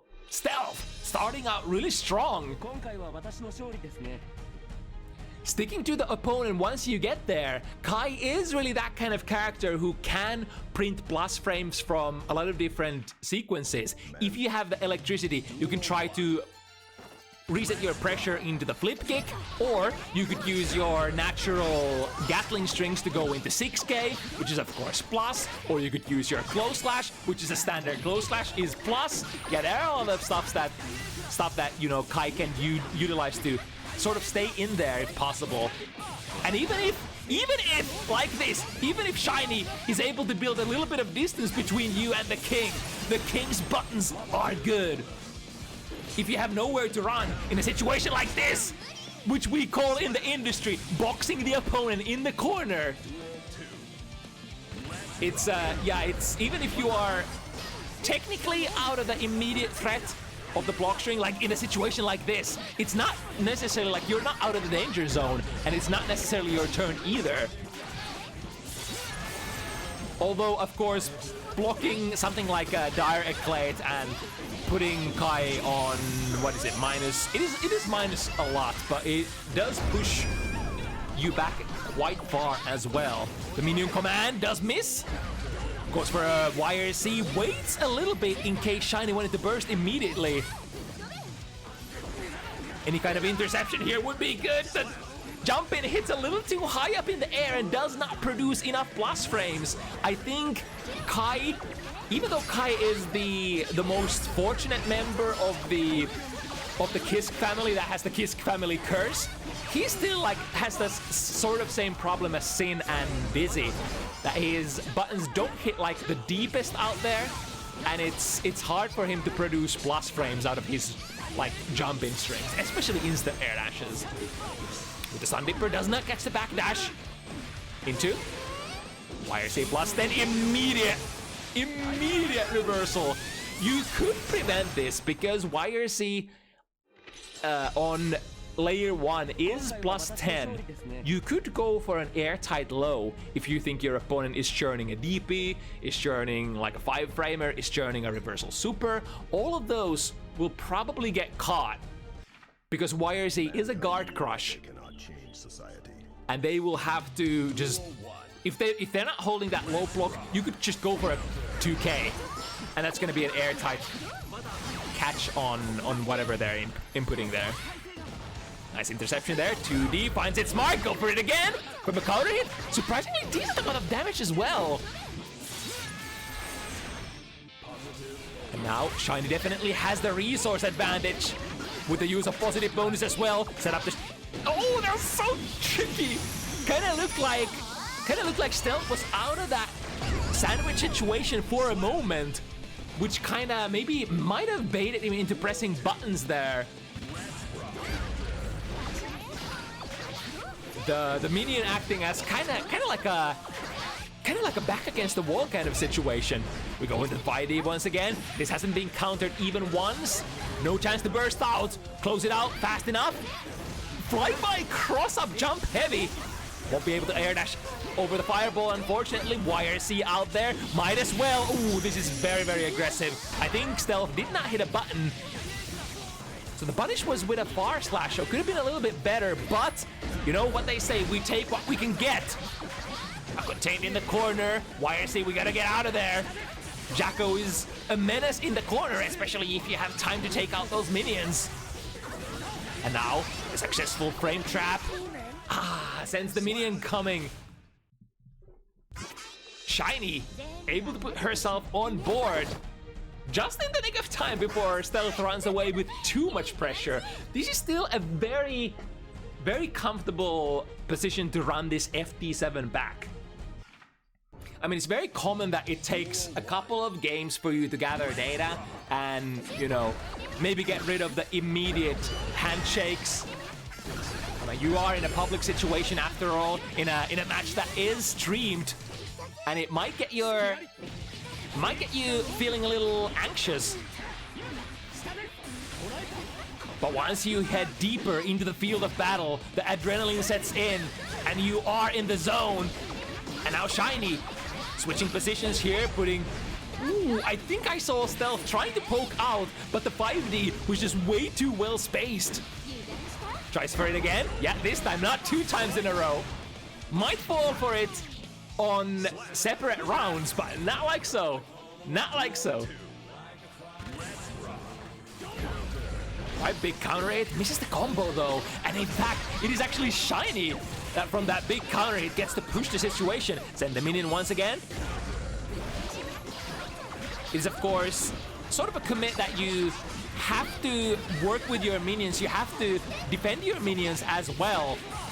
So minions will provide you with plus frames, and you, as the main body, will go there and strike the opponent, prevent them from jabbing your minions, and then you can again go for a minion command and keep the pressure going as long as you have those minion charge bars. Oh, that was a... Wait, huh? Did that uncombo? I think that uncomboed again. Too close with the Sun Dipper. YRC out of there. Very important one. Shiny was gathering a lot of that risk gauge. Baiting the DP. Creating some distance. Now, how are we gonna approach this? Minion gauge was momentarily empty. Electricity on, yes, it's quite minus. So 2D from that kind of distance. Send the boys in. 3 minions on board. Very hard to overcome. Every one of those minions will basically present a strike zone when attack command is activated. So the more you have those on board, the harder it is to get past. Oh, again! Converting the... Not going into the most standard pressure situations, instead trying to gamble with the fully charged 5D, which has been working out for Shiny. So that's kind of to say, if it works out, if it keeps working out, keep doing it. Because like, what is a better reward for Jacko rather than a fully charged 5D? Her combos just aren't that hard hitting. So I think out of just about anything that she can do, if we're talking about like 0 risk situations, the fully charged 5D is probably the best reward that you could ever get for a single combo. And it technically leads into a wall break kinda-ish situation when you get the positive bones and the hard knockdown in the mid-screen. Alright, able to get a couple of minions out. Send the 2S minion as well! The grenade launcher, or the artillery fire, if you will. I actually realized that a lot of Jacko's minion angles are very reminiscent of of her sort of mother, Justice, and how Justice sends in projectiles in ACPR. Anyway, Deflect Shield, Dash Push Stealth, initially back into the corner. Oh, footsies, man! That was a very, very far 6 heavy counter hit. The downside was Shiny had so much life there, such a massive life lead that Stealth would have had to like optimally convert that counter hit and then some. Get a couple of hits afterwards as well. Trying to poke. Hello, please! I just want to poke into this minion, but the 2P is a little bit too stubborn. It works out this time. And I think this is close enough to catch them with the Elysian Driver. Plant them in the corner. Take out a minion. Create a sandwich. Yep. Just like that. Waiting for the DP as well. Got caught by the stun dipper there momentarily. Good spacing to press the bar slash as well. The minion didn't quite have time to land behind, but suddenly Shiny is keeping it very, very tight from a 3-0 situation to a 3-3 situation. This is, I think, exactly as I was sort of prophetizing it. From a slightly rough start, Shiny starting to put the game plan together.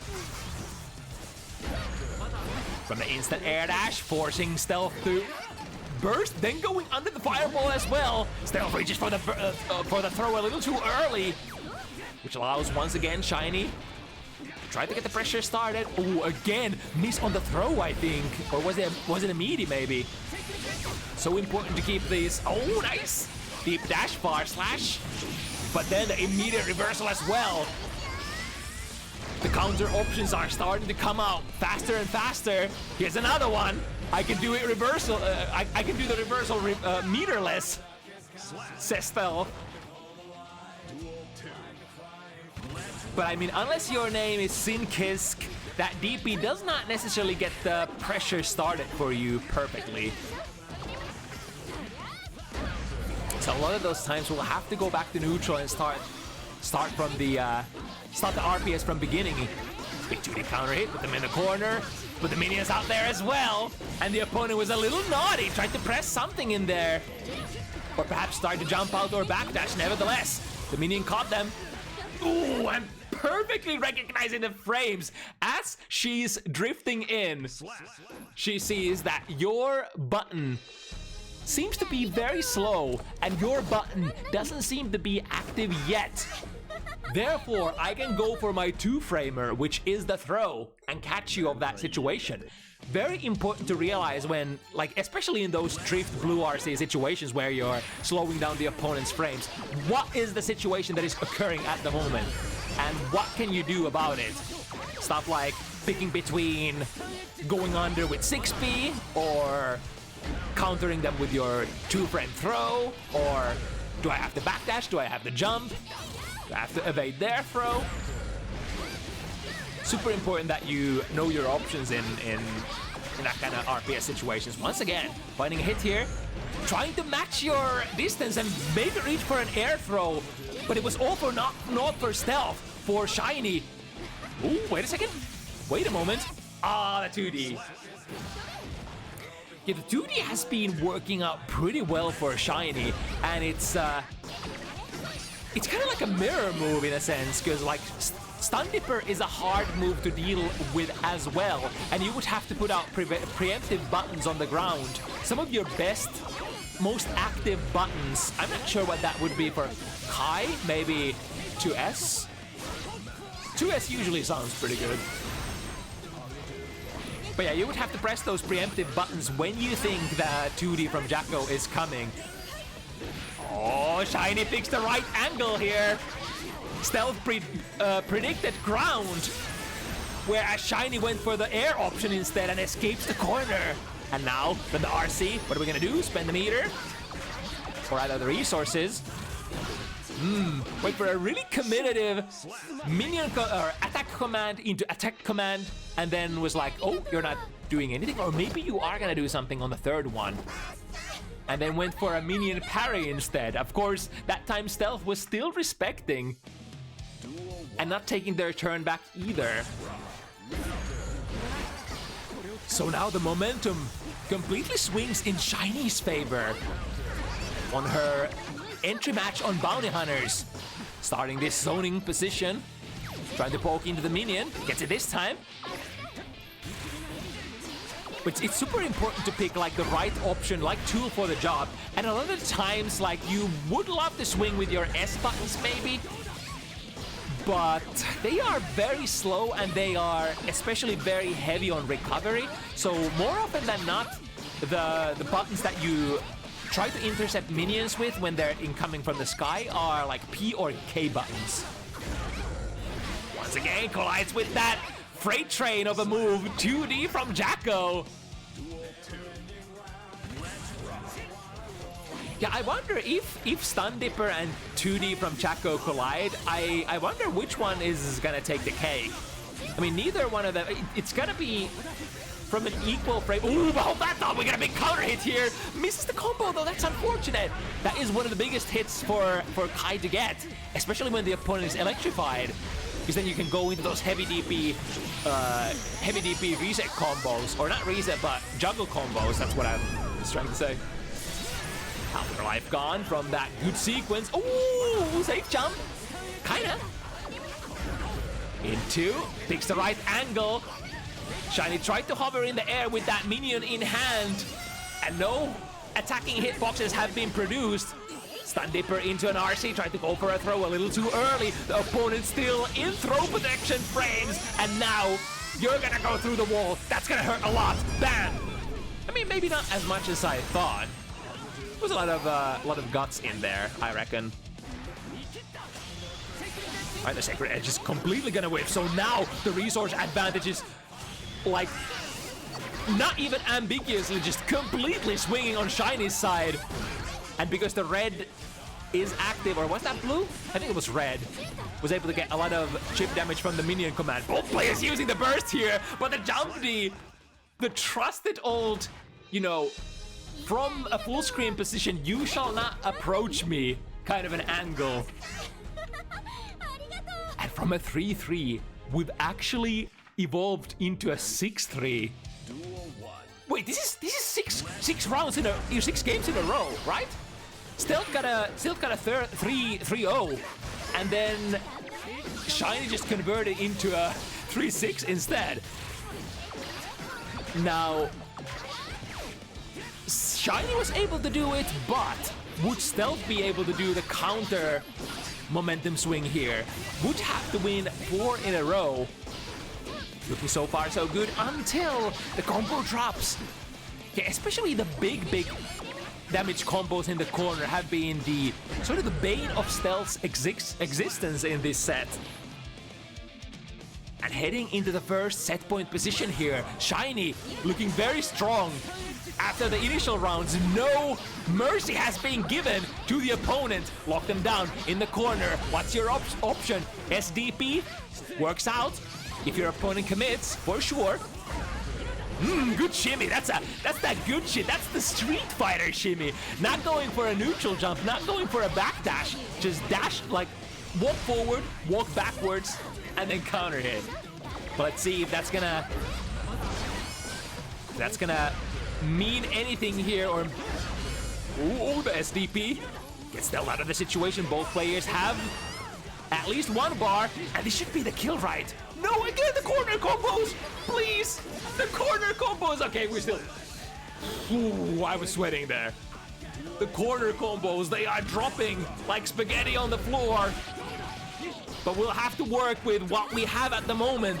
If the hands are not steady, if the hands are shaking, something mom spaghetti. 3 boys in front.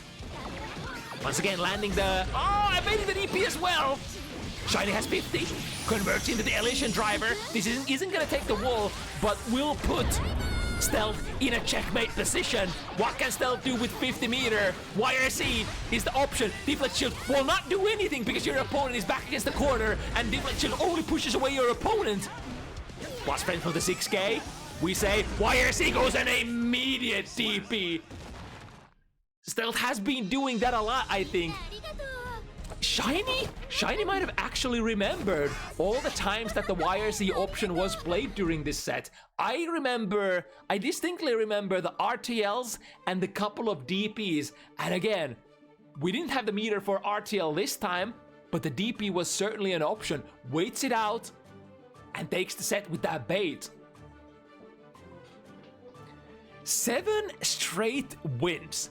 It was looking like it was gonna be one of those rough games for Shiny. Starting 3-0, opponent has the advantage, and then they're just like, wait a minute. I forgot something. I'm her. And then 7 straight wins. That's it's not too bad. Not too bad for your debut match on Bounty Hunters.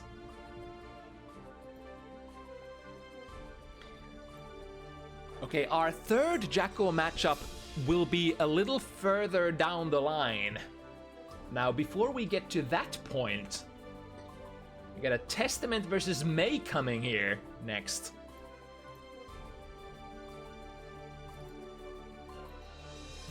So Mob will play his usual Testament, I think, is the most played character for Mob. Whereas Ruby, generally considered an Elf main, but also has a sub character May, which is, if I recall correctly, according to Ruby's words, is not quite as strong as Elfo, but like almost somewhere around there.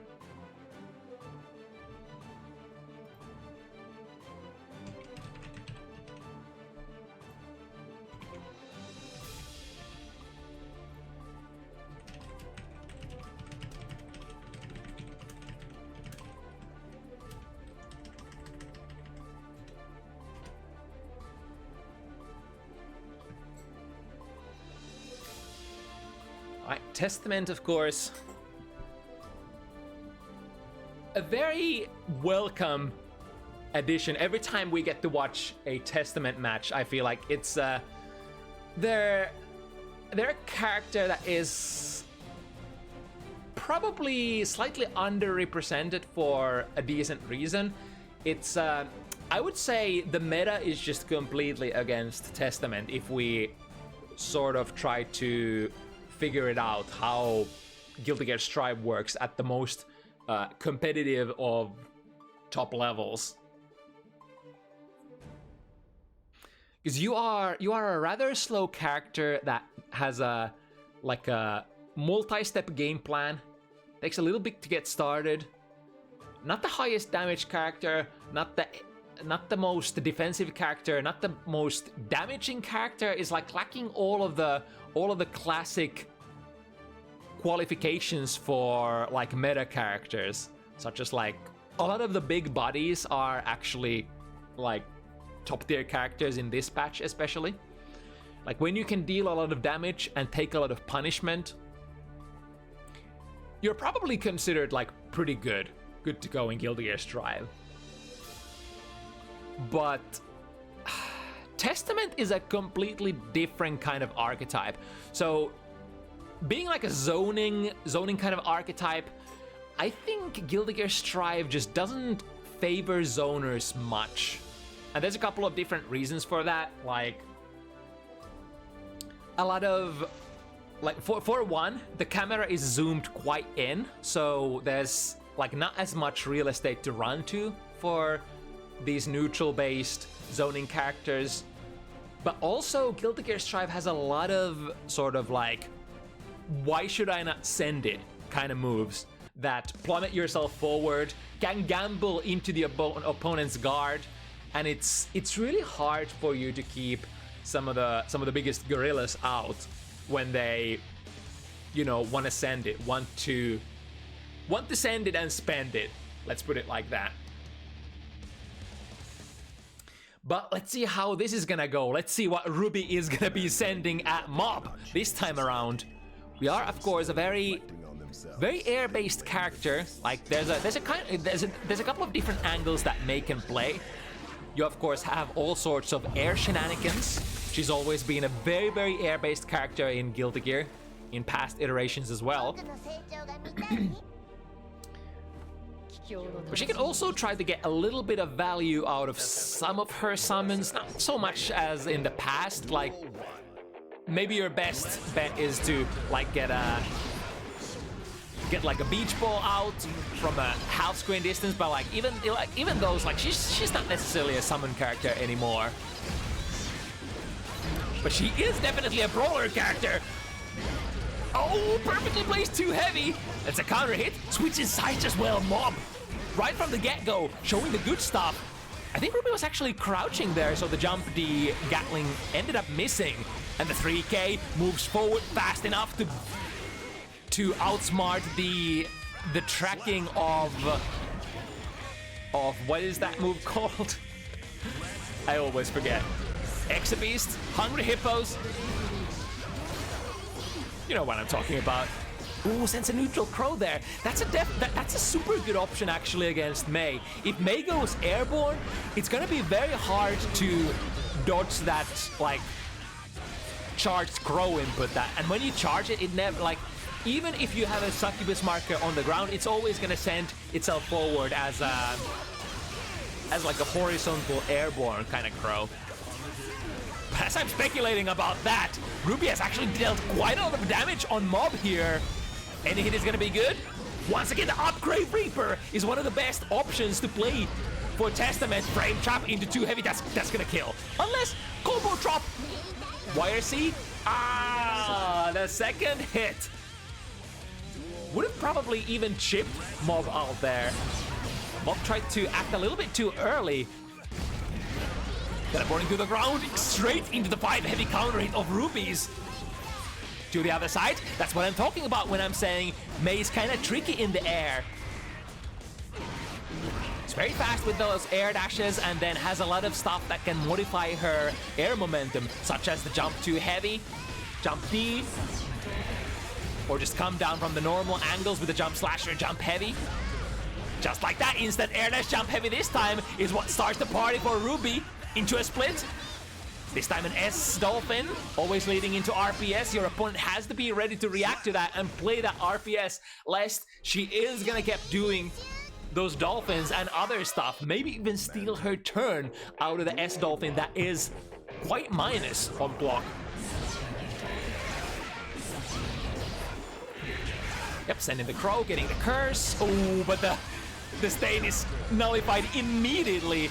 That's what I'm sort of talking about when we're talking about like multi-step game plans when Testament is concerned. Like first, you need to throw a fireball, then you need to throw a fireball to get the curse on, and then you need to find your strike. Nice escape out of the corner using the possession. Always an option if you have a succubus marker on the ground. Uses the close slash. Oh, wait, huh?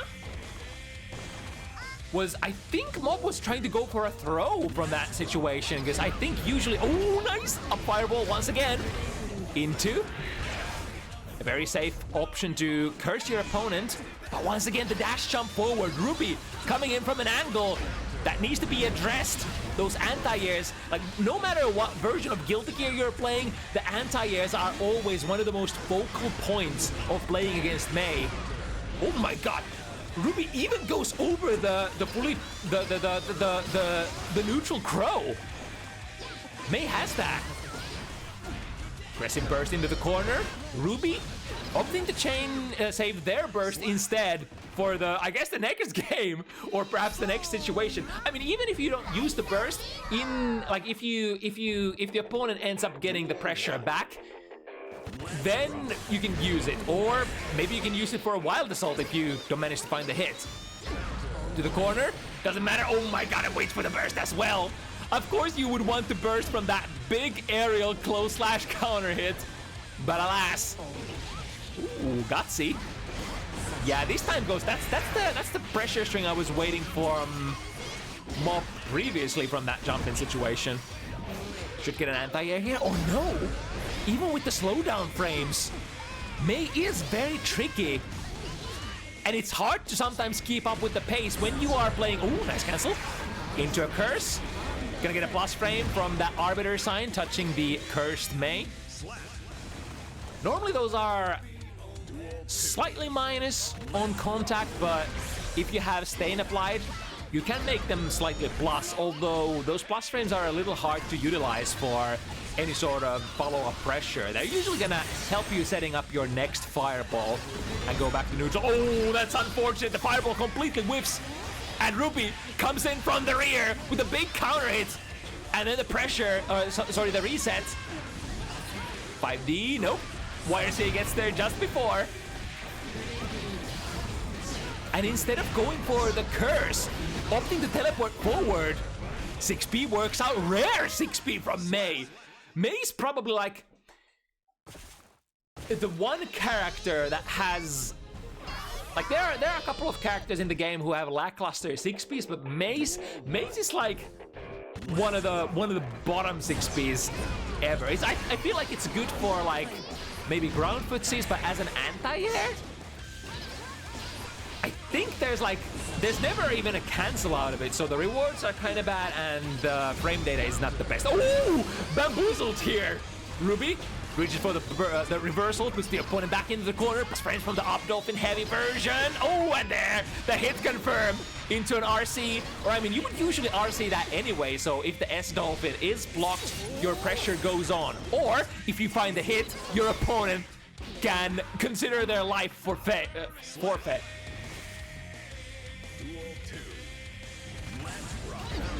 So now MOB is gonna have to find some sort of way to break this onslaught of rubies.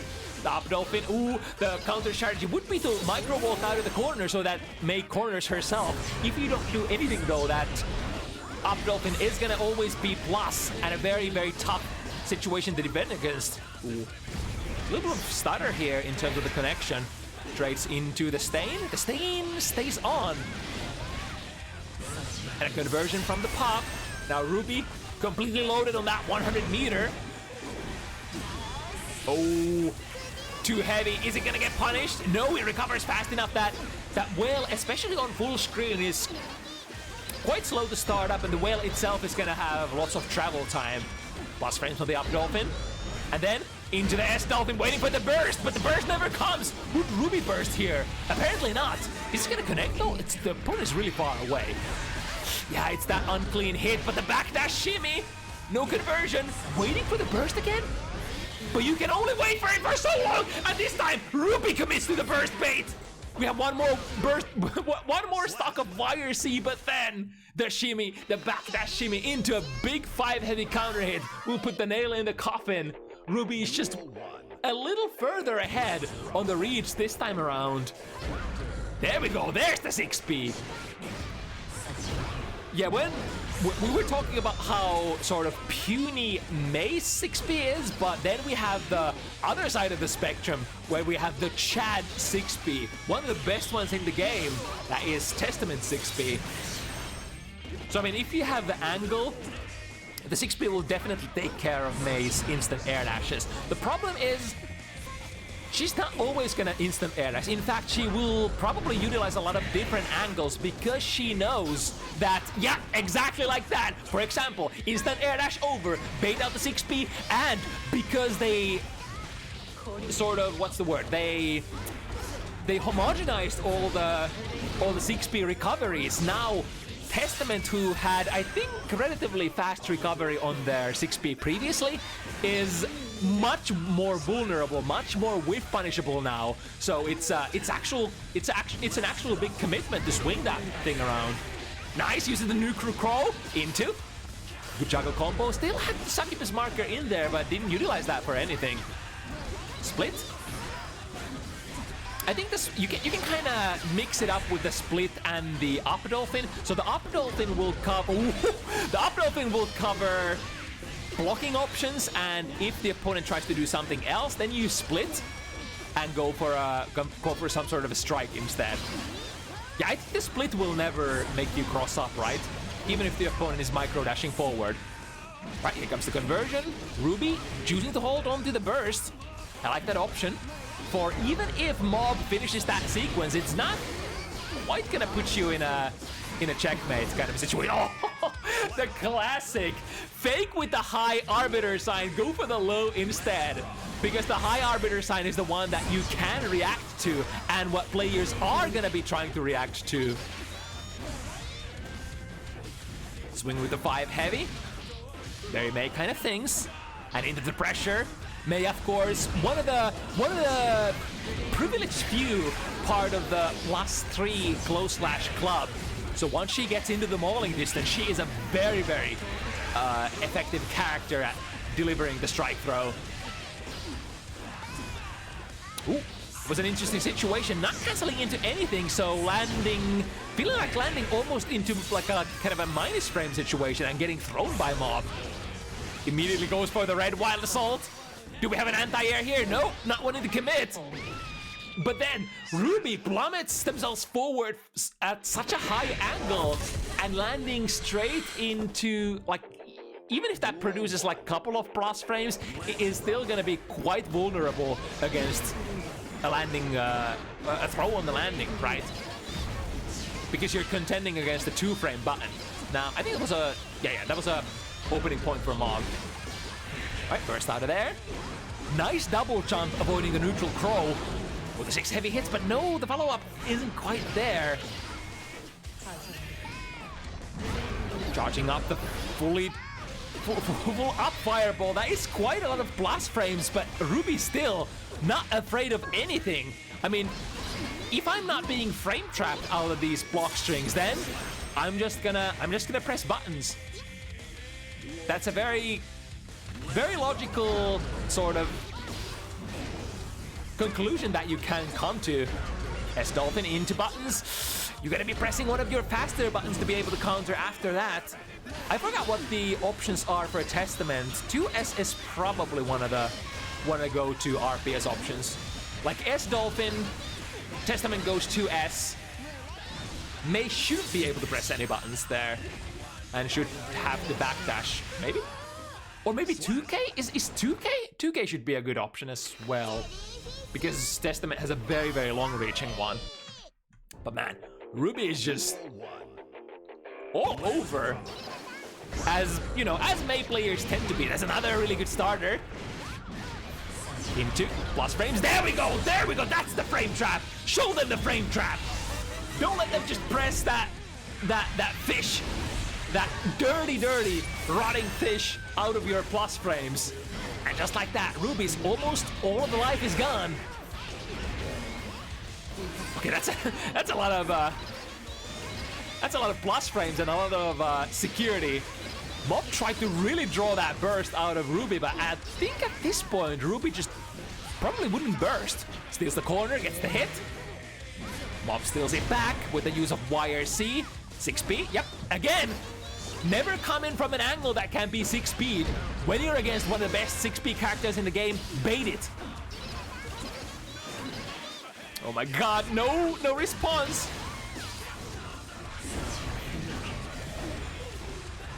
And close slash +3 into dash forward and a throw. Classic stuff. Oh, are we good? Maybe a phone call? Somebody at the door?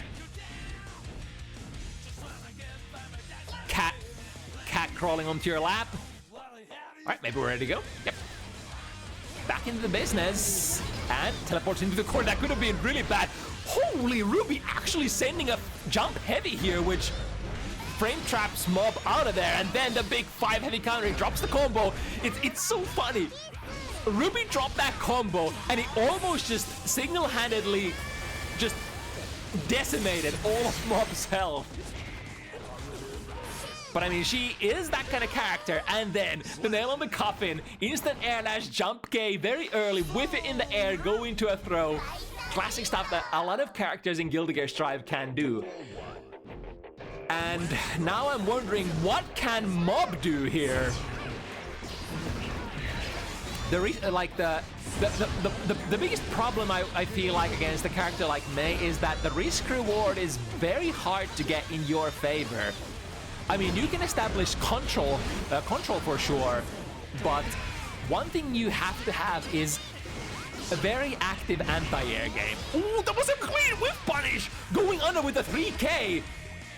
If you're too early with that, you will just ram yourself into the fireball hitbox. Got the backdash. Not a clean combo, but Mob is running out of the... Ooh, close slash anti-air though. Wait a minute. Wait a minute. Could get a curse here. Into another throw.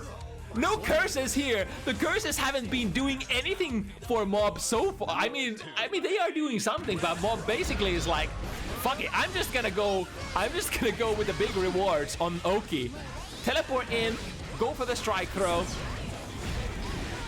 Ooh, nice. Position out of the corner. Do we get the anti-air? Yes! Anti-airs! I love it! Pop the stain as well. Yeah, it's probably a good place. Again, that 3K. I can't believe how good that 3K actually is against the up fireball, the heavy Grave Reaper. Generally, in many matchups, people struggle against that heavy Grave Reaper, but Ruby has been whiff punishing it like nobody's business. Into fully charged 5D, misses the combo. Can't have those happen, especially at this point of the game where you're so down in scores. But we have to move past that and try to work. What? Upper air dolphin going through what? Wait a minute. Wait a freaking minute. Oh no, don't wait a minute, because Ruby is going already. In fact, play quick. What was that reset? The S dolphin whiff into something. Oh my god, Ruby's all over. Another S dolphin. No confirm. 5K. Looking to perhaps whiff, but he's trying to, I think, do a possession there or something. Got caught by Ruby. YRC still works, but this is gonna be a very high mountain to climb for Mob. Was for a low on that mix-up situation. We can curse. Do we take the curse? Yes, indeed. Into a reset. 5B. Oh my god, that actually works out. Wait, was that just a standard instant air dash jump heavy jump D? No way. No way that was. That had to be something else. Because like the instant air jump heavy jump D into Grave Reaper would be way too tight to mash through. So Mob must have been planning something else there, right? Either way, a very strong display of power here for Ruby. Basically putting it on display that this character is almost as powerful as their main character, perhaps.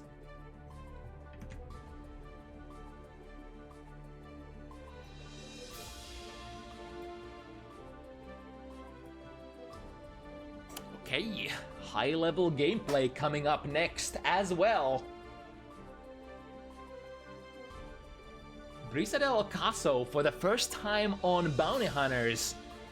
Gonna go up against one of our regular Bikens in the form of Mox.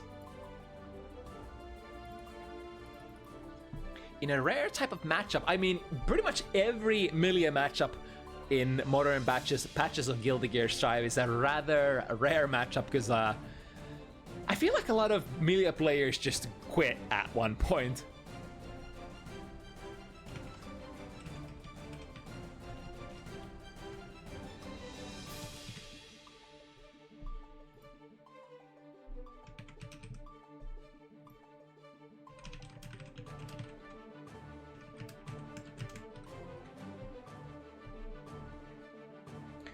And even though, you know, after some of the most mortifying nerf patches, even though they did give Milia back like some power, it's never really been back to the same form as, say, in the earlier versions of Guilty Gear Strive. I mean, arguably, Milia has never been like... Has she been part of the top cast at any point? I think she's been like a solid mid-tier a lot of the lifespan of Guilty Gear Strive, or that's kind of what the, you know, the players who know something about this game have been saying. But as of recent, I guess like Milia players haven't really been feeling the character too much. So it's always a really, really cool sight to see people still giving the character a try or just sticking with the character. Till death do we apart. Is that what they say when you pick up your main in Guilty Gear games? I mean, it used to be so in the past where you would kind of get married to your character in a way. Where you would have to like be... You would kind of have to dedicate most of your time to be able to master all the ins and outs of the character. Which is not a...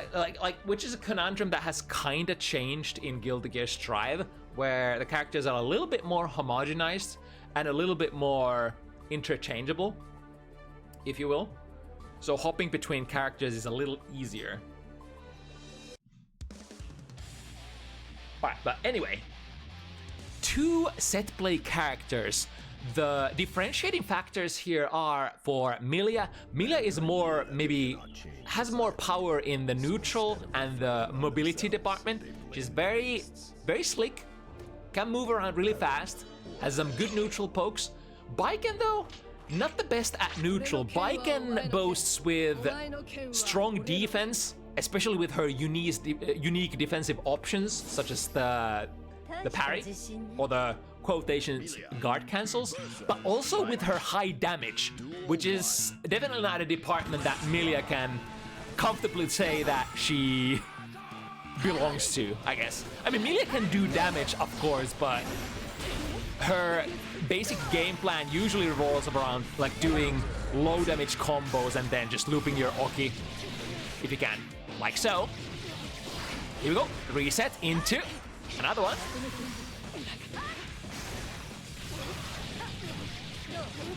Can we get the corner back, or are we just gonna commit to it? Yeah, blue wild assault sets up the another heavy disc Oki. That was basically textbook Milia round, right? That's how it's gonna kind of look like. And not taking like huge risk at the start, give the opponent a chance to hang themselves, especially because Baiken is a character who has like... Baiken is one of the most zonable characters in the game, and Milia can kind of hang around her active range. Like check if instant air dash is coming, check if she wants to... Ooh, but there's a good burst bait from Mox!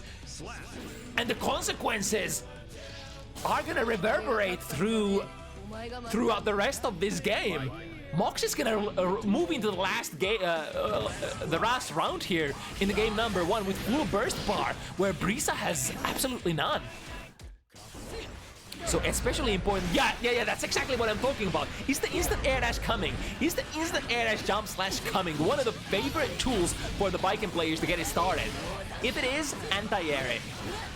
Don't take a chance before... Like, don't take a chance if you can get the Baiken player to commit. But now, when you are already in, this is where Baiken starts cooking. Nice backdash out of the Kabari. Completely disengages from the situation and back into this position where Brisa is kind of trying to find the openings here. Finds it here, and as we know in Guilty Gear games, one knockdown for Milia Rage goes into a lot of fun stuff. Good blocks here. So far, Mox content to just doing the universal things, blocking it out and not using any of the guard cancel shenanigans. Ooh, got them with the close slash, put them on the ground. However, I think Brisa probably tried to convert into a tick throw situation, maybe.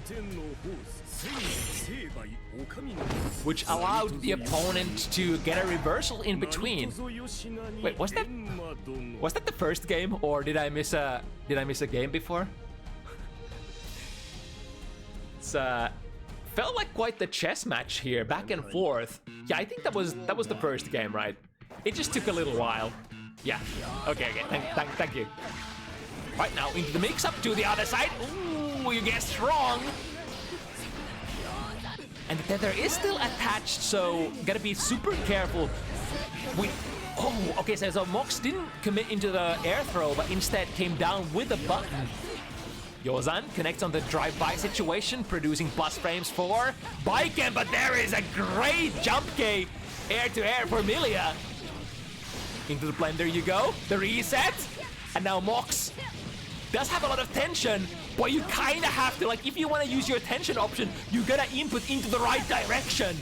And that is kinda like the nuttiest, the most nasty thing that you can face against Milia when you don't quite know which way you're supposed to be blocking. I mean, in those kind of situations, the universal mechanics are on your side. For example, Deflect Shield is quite good against Milia. It's the burst, or rather, that's not even a burst, but that's kind of burst bait, but that's also a reset into more pressure. 5D tap. There was no meter behind that. Plus frames from the S Kabari, now we mix. Or rather, no. Now we combo. Because the Kabari was attached from the throw, which gives you a full combo. Got them with the 2 heavy.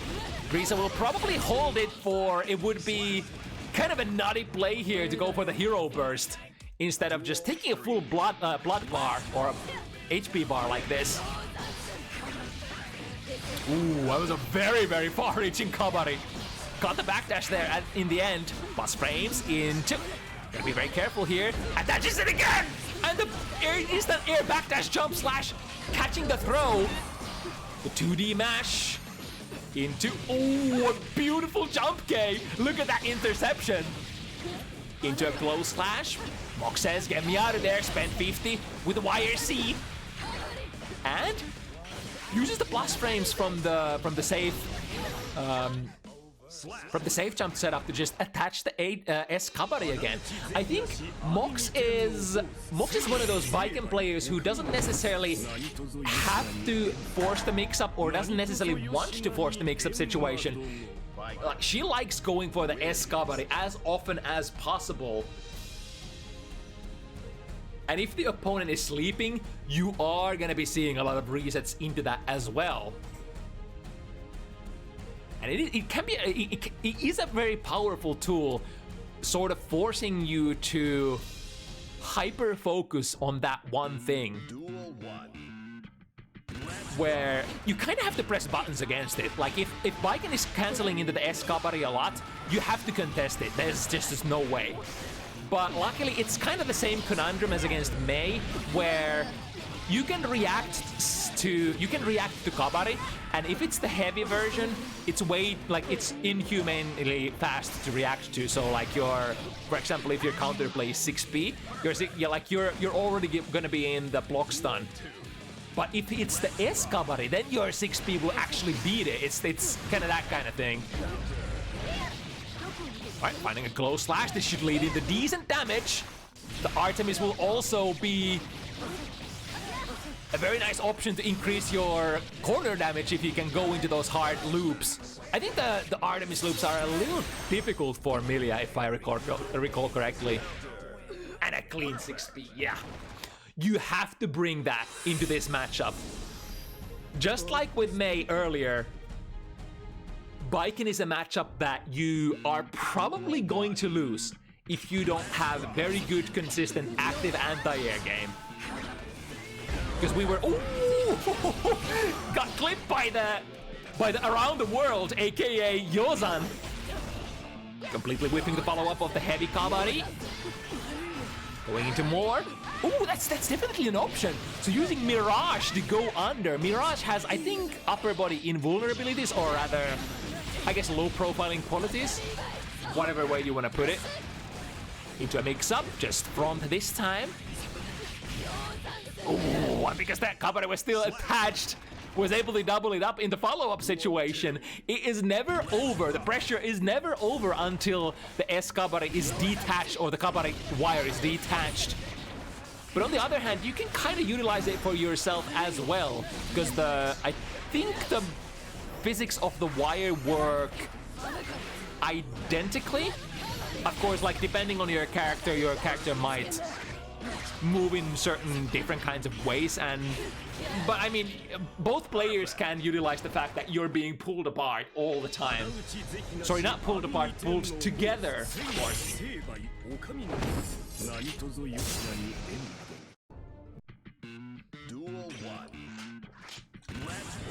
MOX with a little bit of a lead here. But with the patience that Brisa is bringing to the table, ooh, too heavy. At the very tip range there, able to connect with the target. 6B takes care of the 6 heavy from Milia, and now sucked back into the big combo. And had a little bit of kabari time there at the end. It's still attached. Was there a reattach at some point that I missed? Through the wall, here we go. Now, how are we gonna make this comeback? Yeah, so that's definitely one thing that you can do. If the opponent is trying to react and trying to whiff punish the kabari, you can definitely go into the follow-up. But I mean, the opponent could also expect that and just dash into it and on block. Yeah, that ain't gonna be too good for Baiken. Dropping it, I think in in anticipation of the burst here. Yeah, you kinda had to go for it. Gosh, this is going so fast. If Mox gets there, if Mox manages to overcome the neutral, not having to play the neutral that is, if she gets into the mix-up position, it's gonna be really tough because Baiken is that kind of character that forces you to guess, and she has really, really good damage out of her set play, unlike Milia. So like if you get locked down, it's usually pretty bad news for you. Okay, missing that red parry there. I think I saw one other red parry attempt during one of the lockdown block strings of Brisa's earlier. Alright, back to this neutraling. Yep, that's exactly what I was talking about. Brisa, this time, expecting the follow-up, just dashes in there and takes a punish there on block. And unless Mox has the meter to burn on that, to basically plummet herself into the opponent, kabari follow-up RC, then... Ooh, that SD comes out so fast, doesn't it? And then the interception there, slowing down the opponent's frames and going in like a hawk. Yeah, this is definitely the time to strike. Tries the the air-to-air approach here. Missing initially to the other side. Throw bait kind of situation. Mirage into a, what's it called? Into an Artemis. There we go, first reversal parry works out. Lots of damage as well on a soft character like Milia. Frame chop into the tatami mat, that's pretty good, especially since kabari is attached. Oh, but there was an attempt for Brisa to take advantage of the kabari there. Mox says, no, I'm the king of the ropes. Or queen of the ropes, perhaps. Put them in the corner, and now YRC before any of the mix-up options can come through. Here's the kabari. Goes to the kabari again, but that's plus. Brisa tried to struggle out of that using buttons, which would have been the right option, or rather the right call if there was another kabari coming out. Alas, it was the frame trap, but now Brisa still has a chance. Ooh, drops the combo. No setup. But maybe we don't need a setup. We just do it live. We do it without any setup whatsoever. I mean, this is Guilty Gear, and you have a close slash. And Milia is part of the +1 close slash gang, so even though she is not really known for her pressure, rather for her mix-ups instead of, you know, pressuring the opponent forever, yeah, you can definitely go in with some basic stuff.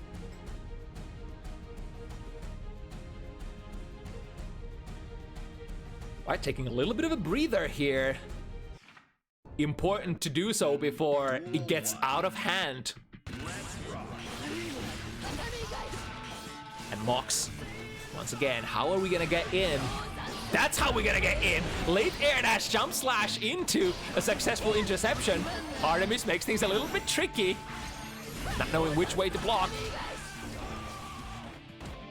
Try to intercept on the landing. No fish this time. Mirage goes under, but Mox has found a successful way in. Has the 50 meter as well. RC doesn't have to go for it. We set up the checkmate here. Oh my god, wait. Back and forth. I feel like there was some... Yeah, there was some cross-up magic happening there. Mox in the end finds a successful hit into, I think the far slash was not a hit, but then the frame trap kabari actually rang true. Speaking of the kabari, we can definitely go into a take throw from that as well, and big damage coming in! Half of your opponent's life is gone, and again, I like that Mox doesn't quite go for like the full finisher, instead ending the combo slightly prematurely to go for like a reset kind of type of a beat. And just like that, resets are often known for delivering really fast damage. And that round goes past so fast. Still with a 3-game lead here. Going into the game number 8. Yeah, Mox hasn't been reacting to those Mirage cancels very much. So maybe Mirage into throw could be something to test out if the opponent is not doing anything. Like, Brisa is clearly trying to like bait out a reaction with that, or like a late reaction with that Artemis. But now, here we go, the bike and pressure. The blast frames converted into a throw, and then more blast frames. FD trying desperately to push Mox away. However, the physics are working against you, for there is a wire of fate. Which one of the cloth spinning deities is it that controls fate? Anyway, this reversal winger will find its mark and get the round for Brisa.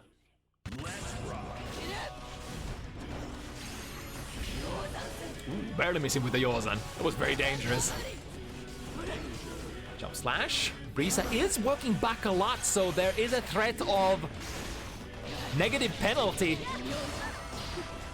which prompts Brisa to go forward. Air to air. Jungie is clean, and then in the follow-up situation able to pick it up. Missed with the Artemis there, but still enough time to go for a micro dash close far slash. Positive bonus is active as well, which is a flat plus 10% damage modifier. Even if you don't have 50 meter at the end of the combo, the positive bonus is still gonna be quite good for your overall combo damage. Brisa definitely fighting back here. The upcoming couple of rounds, or rather a couple of games, are gonna be absolutely instrumental though. If Mox gets a game here, that would be very bad news. For Brisa, that is. Very good news if you're a Mox fan though. Yeah, once again, no response there. So trying to draw out some sort of reaction, which is not coming out. Oh my god, the kabari was dodged with the use of Mirage, but then the follow-up catches Mirage recovery. Plus frames once again. Time to get comboed. Brisa says no, I still want to play this round. Finds a hit, and this could be an opportunity to get the burst back from Mox. Ah, she's not gonna go for it, is she? Too much life left in the tank still. And now the late air dashes forward, trying to find the mark. But this is Brisa who finds the interception first. There we go! He's been waiting for that for so long, or looking for that shimmy with the use of Artemis for so long, and finally gets the reaction. But Mox gets the pressure back, and it's gonna hurt quite a bit. Hard knockdown. What are we gonna do? No tension. We're trying to go into a positive bonus loop. Yep, that works out. Escabare from the round start position. Nothing really you can do about that, I think, because it's extremely disjointed, and like even a winger wouldn't be able to reach at that distance. Last ditch effort to get out of there. It's found a successful hit, but reset into, yeah, immediate YRC. Oh, and then the instant air dash interception. Damn. Mox moves into the 6-point territory. One more, and it's gonna be over. Brisa needs 4 in a row. A very common formula that we've seen tonight. Do or die kind of situation. And if you die once, it's over. What? How did that jump slash actually jump autocorrect to the other side? Huh. Yozan very high up in the air, so that's gonna go into a decent combo unless. Ooh, missed that instant. That TK. Oh, those are Yozans. Those are Yozans. Mox is going for a lot of those. But you're generally gonna have to have the 50 tension if you want a comfortable conversion out of that. Unless the opponent is mashing buttons, which is like counter Yozan. Yeah, you can definitely convert those. But now, set point position, Mox, first one. I was just gonna end it right here. Nice whip punish into. Yeah, baits the burst, however, misses the punish. No worries, we bait the red parry attempt instead. Lots of damage coming in. Corner steal with a cross up left. Into the right, and then the left, and then what more? Mox gets out of there though, and now perhaps one biking combo away from just sealing the deal right here. Good 6P though. Yeah, those are the anti-airs that we need. Wait for it. And then the jump K. The jump K air to airs have been so great when they work out for Brisa. Okay. First part of the run back. First get a round, then get a second round, and then we need so many more rounds, but it is definitely inside for Brisa until Mox gets a throw, Mox gets a mix-up, both players with the burst. There might be a lot of RPS with the burst. Oh my god, which way are you blocking? Nobody knows when these characters are on the field. I guess especially Miss Rage. And then, this time it's actually Mox who intercepts from the air, the jump K, and a successful conversion as well. That was so great. I don't think I've seen a corner boxing situation like that quite from Mox before. And it's especially amazing against Milia, who is so good at just escaping the corner. You have fast jumps, multiple air dashes, multiple ways of modifying your momentum in the air. But Mox finds the angle with that jump K. You try to air dash out? No. The leggy is there.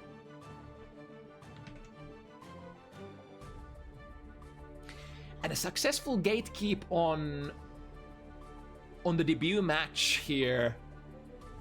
Debut match of Brisa's from Mox. That was a lot of great back and forth counter strategy.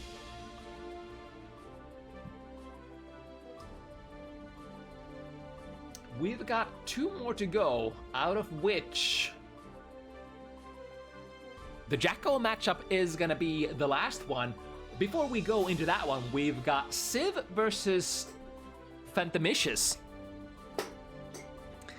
Have to have at least one Nago player per week. This is one of the more popular games in Guilty Gear Strive after all.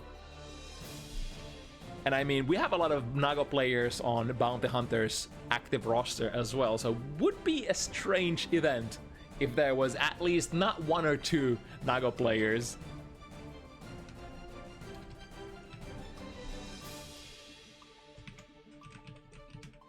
Now, what I've observed from Civ as the sort of the warm-up, the matchup practice days have been gone by, is that Civ definitely does not like this matchup too much. Prefers to play on her other characters if possible. Although, you know, Civ does play a couple of different characters. Sin, Ram, Slayer, maybe a couple of others that I don't know about, but allegedly, this is not the most comfortable that Civ feels going into the Nago matchup as far as her characters are concerned.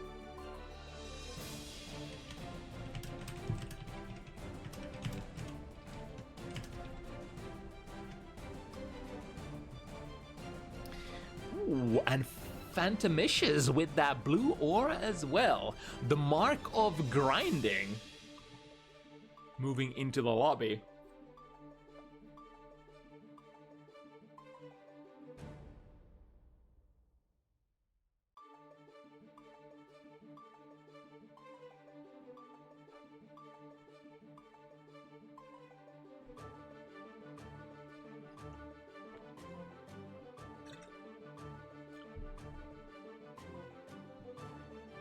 All right, we got players in the lobby, ready to unleash some violence. You know, matches where Nago is involved are often enough. There really are no explosive, there really are no non-explosive Nago matchups, I want to say. It's like this character is so flashy, and even the more patient, more reserved players, like even more neutral-oriented Nagoryukis are still bringing like ridiculously explosive action on the board. Let's see how this is gonna go. Starting with a 2S round start, beating out whatever Phantomicious was trying to do. Blinked and I missed it. Ooh, nice whiff punish there. However, I think Rem still has a little bit of a problem that, like, full screen, unless you connect the strikes close enough or cancel into, I think she even cancel into nowadays. I guess you can go /5 heavy into flip kick, which would combo, and then you would need the 50 meter to convert. But I mean, generally she's gonna be pretty. Ooh, nice wave punish. That the classic backwards Fukyo into a delayed Beyblade, which generally geared towards beating all of the buttons from your opponent. Naga's version of the backwalk /, which he can't do because he doesn't have a normal /, and his walk speed is absolutely pathetic. Alright, YRC back at you. And force the block string, throw another one as well. Good block on the overhead.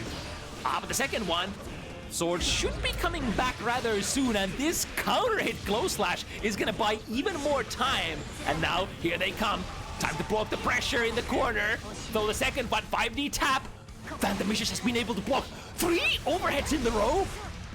Yo, we're surviving here? Is that gonna be a pop? 6 heavy into? Yeah! Unfortunately, was trying to sort of... I'm not sure if Phantomicious was trying to go for the Hail Mary and get the last hit, or was trying to, like, desperately draw enough blood to prevent the pop, but in the end, the pop does still happen. Nice wave punish there. Into? Ooh, that was so great. The dash momentum jump out of there, completely avoiding the white wild assault. And now, Mortabato should have the range to hit. Hard knockdown. We're gonna go for the safe jump. It is a safe jump, right? Yeah, it is a safe jump. And keeping the pressure string tight. Civ! This is kind of like one of the differentiating factors between like rookie matches and when you're starting to move into the more advanced matches. People are no longer messing their meaty timings, for instance. They're no longer leaving a huge gaps for the opponent to press buttons through. I say that, and Phantomicious finds an upper out of the corner. Ooh, backwards Fukyo, drawing Phantomicious out of there far enough so that the YRC is hard-coded to whiff, and rest was history. Yeah, maybe you can't really do that with blue bursts anymore. You could do that in the past, dancing back and forth through the burst, but you can still do that with YRC to this very day. Into, lots of blood burn. Ooh, the opponent tried to jump out. The close slash is there to intercept the anti-air missile battery. And that was, wow. How many seconds was that? It was like 16 seconds? This is the kind of shit I'm talking about. When Nago is on screen, there is always a possibility that one player might just completely explode, evaporate, get just decimated in an instant. It could be Nago himself if you mismanage blood. For the higher your blood bar draws, the more you're gonna be taking damage. Basically putting a level 3 Nagoryuki at around, I think, Chip's defense modifier. So you're really taking a lot of damage if you like are on high blood. Luckily, high blood Nagoryuki has some pretty good options for dominating the neutral. Maybe even better than Ram, right? Because you have your full screen, half screen distance 5 heavy, when it's on high blood and stuff like that. Right, the blood burn tries to get. Ooh, wait. A little too early on that bite? That looked almost good. Plus frames into the roll, the rock. And now, good 6-spear challenge on the flip kick. And Phantomicious able to backwalk out of the reversal super, putting the opponent back on the ground. Block on the. Oh, wait. How managed is that? I'm pretty wait. It's really hard to know because Ram's flip kick has been changed so many times from being plus, being minus, being plus, being minus, and then you have to also take into account that the air version is different than the ground version. I'm not even sure what the air flip kick is on block nowadays. I think plus, right? The ground one is punishable, I think. Ooh, nice whiff punish there. But again, with low resources there, not too many things that you can use. Like without that red wild assault or RC. Try to go for the flip kick again. Phantomicious gets out of it. However, nothing personal, kid. Flipping positions back and forth. The late PRC a la Kai's stun dipper. We're going into it. The samurai mix. Definitely a real thing still, if your opponent is at their last hit points. Wild assault, powering through like a heavy train on the opponent's round start options. 6P works out into, I like it, Hukyo, and trips straight into the bar slash of Civs. Plus frames, checks with the 2S. Flip kick, and since we have the 50 meter here, from the overhead, we can convert using the RC. Is it? No, wait, the combo dropped. That's unfortunate. Was probably looking for a. Yeah, tried to go for it again. The backwards Fukyo, this time a little bit closer. Civ goes for it a little too early for the Fukyo to travel far enough from the explosion radius of the YRC. But I mean, the idea was there. It's just all about timing and spacing, as it usually tends to be in fighting games. Oh, wait, that was not plus enough. Phantomicious actually gets to press 6P out of that situation. And despite the deflect shield, we are still canceling into stuff. Far slash, especially Nagoriyuki's far slash. Oh, that's smart. Sees the 2S starting. That's a rather slow button or medium startup button. So, my K buttons can get there. And the 6 heavy counter hit.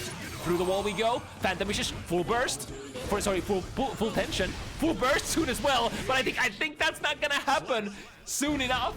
Because Civ manages to convert into a successful hit. Evens it out 2 Ps each. Duel 1. Let's rock. Nice. Okay, I did say that the backwalking is not an option for Nagoriyuki, but I mean, it kind of still is, right? Especially against the low range buttons such as like many 2S's. Able to find the hit, but now we kind of have to work with our other resources because the most important resource is on the ground, which is the swords for Ramlethal. Ooh. What a reaction, Phantomicious. The flip kick whiffs and ready to throw as a punish on the landing. How did that even whiff? Was there... Huh. I don't know. I don't play enough Ram to know these things, I guess. Into a Rekka knockdown. Started with the rock, plus frames. Not a whole lot you can do here unless you're churning the reversal at the perfect point. Intercepts the super jump from Nagoriyuki with that flip kick, and ready to convert as well with the Roman cancel. Ooh, that was so patient. Micro dash into FD break into 2S. The opponent, I think, was trying to react to the forward dash. Civ played it very brilliantly. From the close slash pressure. And once again, a really good block. But when the sword explosion sort of covers for the flip kick, it is always your turn afterwards as Ramlethal still. It's generally the overheads that you're guessing for, the 5Ds, the flip kicks. The flip kick is kind of, I think, reactable, borderline. Ooh, that was a clean low altitude air throw. Is this exert? 6 heavy, -2, but flip kick. Yeah, I think the flip kick from the air version is plus for Ramlethal, it looks like. Oh, that's so dirty. Sim has been trying to set that up a couple of times, and then to tap 5D. Had the juice to convert out of that as well. Or be safe if that is blocked somehow. I mean, Phantomicious has been really good at blocking those overheads. Probably understanding how the matchup sort of works out. The general mix-ups for Ram are either strike throw or then you're guessing for the overhead in a lot of the situations. Spending both swords to get into the corner. And then the wires here to waste time. Again, knows that that's one of the options that could happen. The flip kick, especially after, I think Siv spent all of her resources other than the tension. So was probably thinking that, all right, next pressure reset is gonna be flip kick RC. Therefore, I will prevent that from coming in with a 6B. That same RPS has been occurring quite a few times, and now Phantomicious, big super through the ball. Blood pressure will go down quite a bit, and Siv doesn't even have more to battle ready and loaded here. So really, a dream come true situation for just about any offensive rushdown character.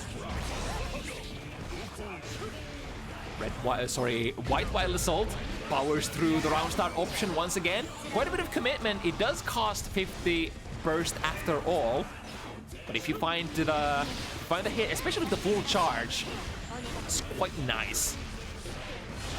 6B, Babare once again, that starts the sequence, and slides 2K into Mortobato. Both swords on the ground, second coming back. I think the close slash won't recover in time, yeah. Ryugaki is quite the fast startup after all. It's what, like, is it 11 frames? 9 frames? It's 9 frames, right? I'm pretty sure it's 9 frames. Anyway, Phantomicious evens it out. 3-3. They're going back to back. Who's gonna get the... Who's gonna gain the ooh, that was a great 2 heavy anti-air. Who's gonna get the decisive piece of information and adjustment here? Nice prediction there on the air, on the throw. Able to flip the script around. The block rock plus frames into 6P this time for Siv. Works both ways. That is a still very low profile poke that can go through a lot of high profile pokes that both of these characters like to represent. Won't be able to go through Ram's 5 heavy though. But I mean that goes for the both of these characters. Can't 6P under Nagaryuki 5 heavy either. So even in that department. Duel 2. Ooh, that's definitely a counter option against the round start backwards Fukio into Beyblade. Ooh, but big blood burn coming out here. Pop. Is this blood drain? Will this blood drain be able to actually counteract the blood build-up going to the next screen? I'm scared. I'm scared. It's not. It's not. But we don't have a clean conversion. Didn't go deep enough with the close slash. And now Phantomicious is gonna get their prize. Oh, or will he? The sword is on the way. Bloodburn would love to do it. Successfully, like that was the fastest burst I've ever seen before. As soon as the flip kick got anti-aired, it's like 1 frame, or maybe maximum 5, and the burst was already coming out.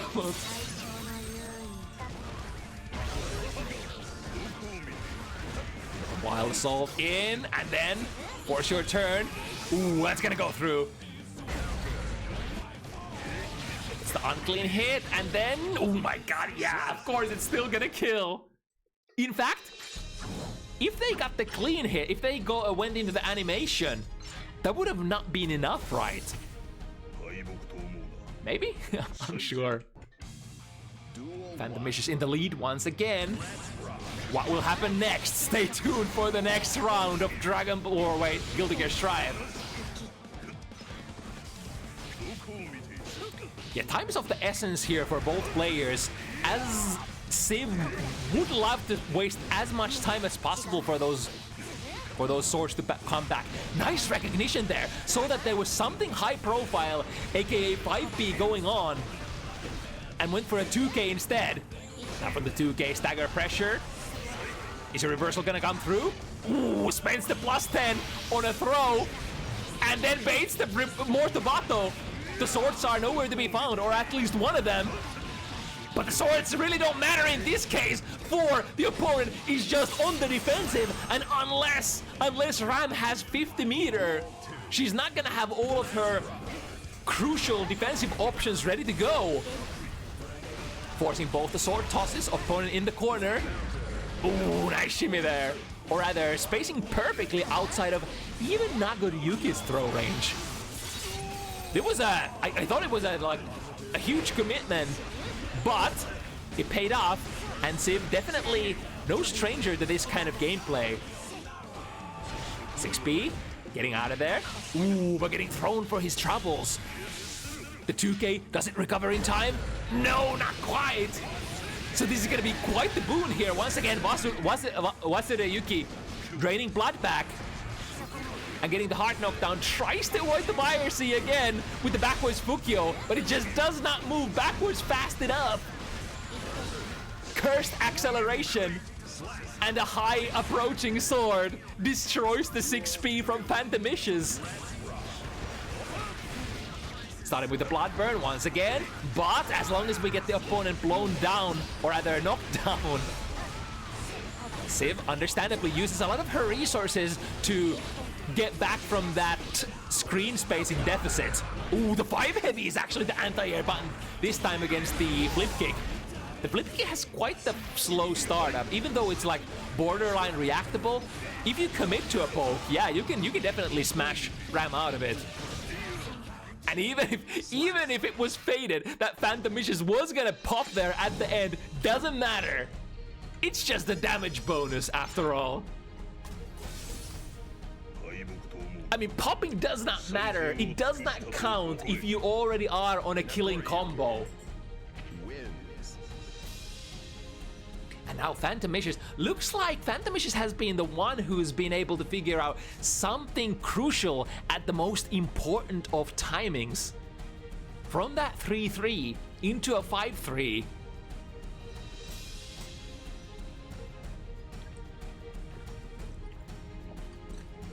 I'm especially sort of taken back by the defensive options here. Of course, every Nagoriyuki player can play, you know, get their nasty pressure sequences on offense, but I think the most difficult part is the defensive part of the game when you're piloting Nagoriyuki. Oh, are we good?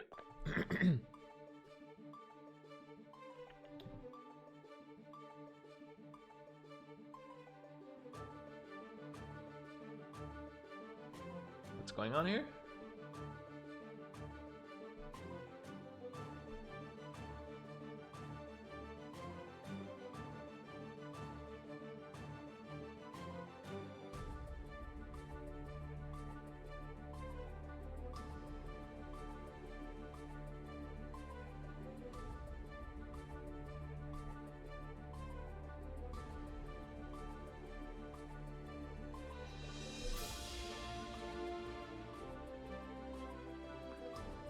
Okay, I guess we're throwing in the towel. It's a mental breakdown here from the opponent. That is unfortunate.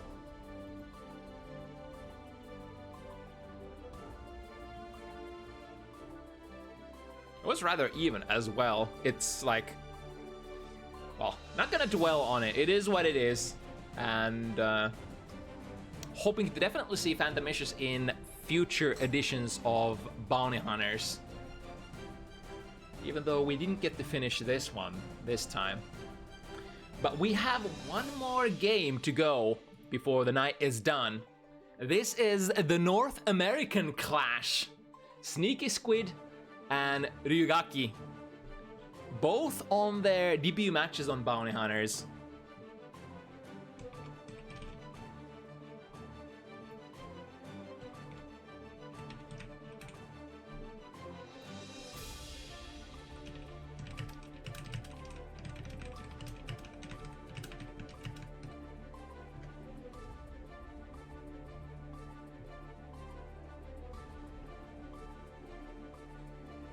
And it's an interesting one as well. So two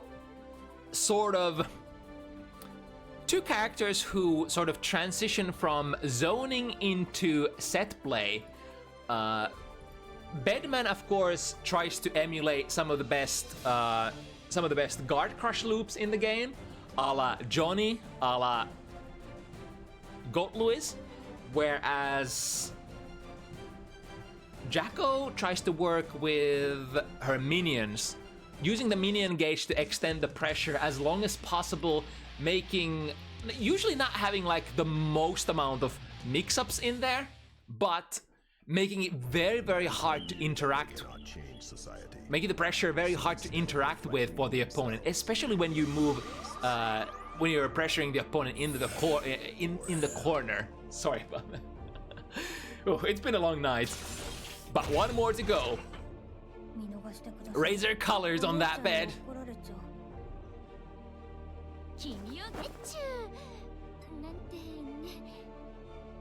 Jacko versus Bedman.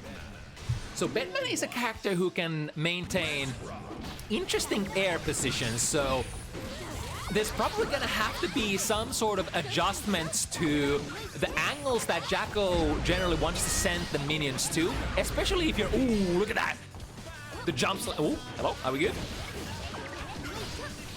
Into minion pressure, takes the corner, but it feels like Ryu's controller is down at the moment. Or maybe a controller disconnect. There are a lot of different things that could happen in a set like this.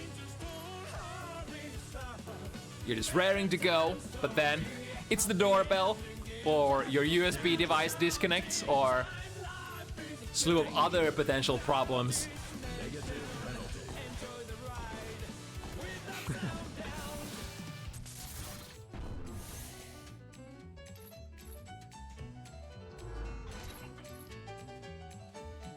Holding. I mean, Sneaky, of course, wants to play the rounds for real. So, being the sportsmanship-like player here and waiting for the opponent to come back, if possible. Danger. Could be a desync, maybe. Negative penalty. Hurry. I mean, for all I know, because we're trying to route through a European lobby master, that could have some sort of weird issues included. Yeah, you never know with Strive lobbies. Yeah, but it kind of feels like Ryu's just not there, because usually on desync you would still get the inputs that the opponent is putting out, right? Usually, I'm not the master of different kinds of desyncs and how they would manifest in the game. Okay, so Ryu says it is in fact a controller disconnection that happened there. And with that, I guess depending on what kind of device you're playing on, certain Guilty Gear games don't really let you connect the device again without closing the game. I think with the equipment I'm working with currently, it is possible to actually reattach the controller and get it back still and salvage the situation, but you know, some controller types might not be as lucky.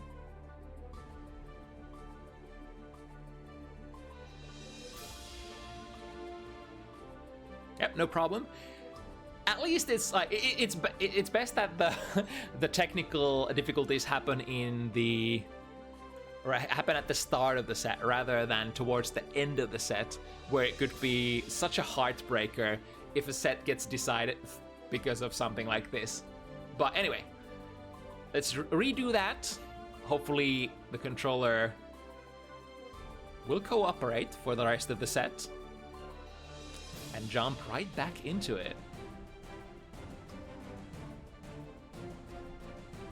It was at a very unfortunate moment as well for Ryu, because they connected like a very high altitude jump slash, that bedman button that has a lot of vacuum and is quite convertible as well.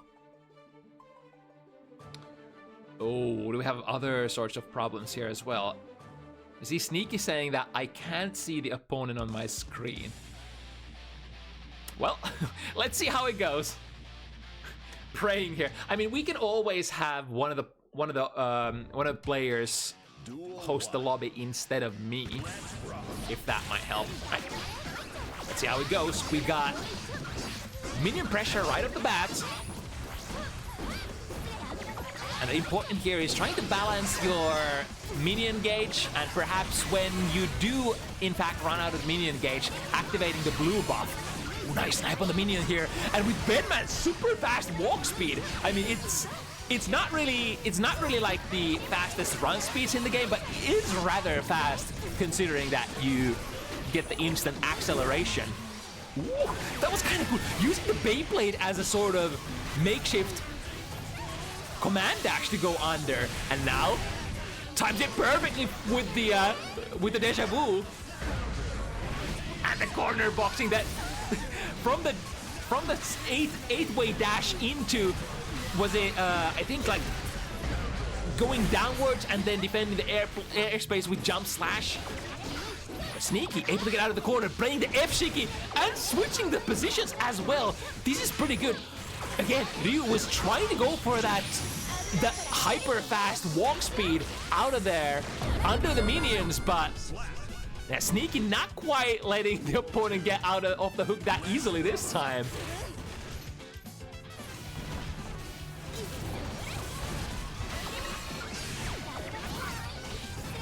Yeah, anti-airs are definitely gonna be not just grounded anti-airs, but all sorts of different anti-airs are gonna be the key factor against Bedman. Bedman is that character who puts themselves, or itself maybe, airborne through all sorts of different measures and tries to look for angles, timings that you're not gonna be able to challenge, such as, like here,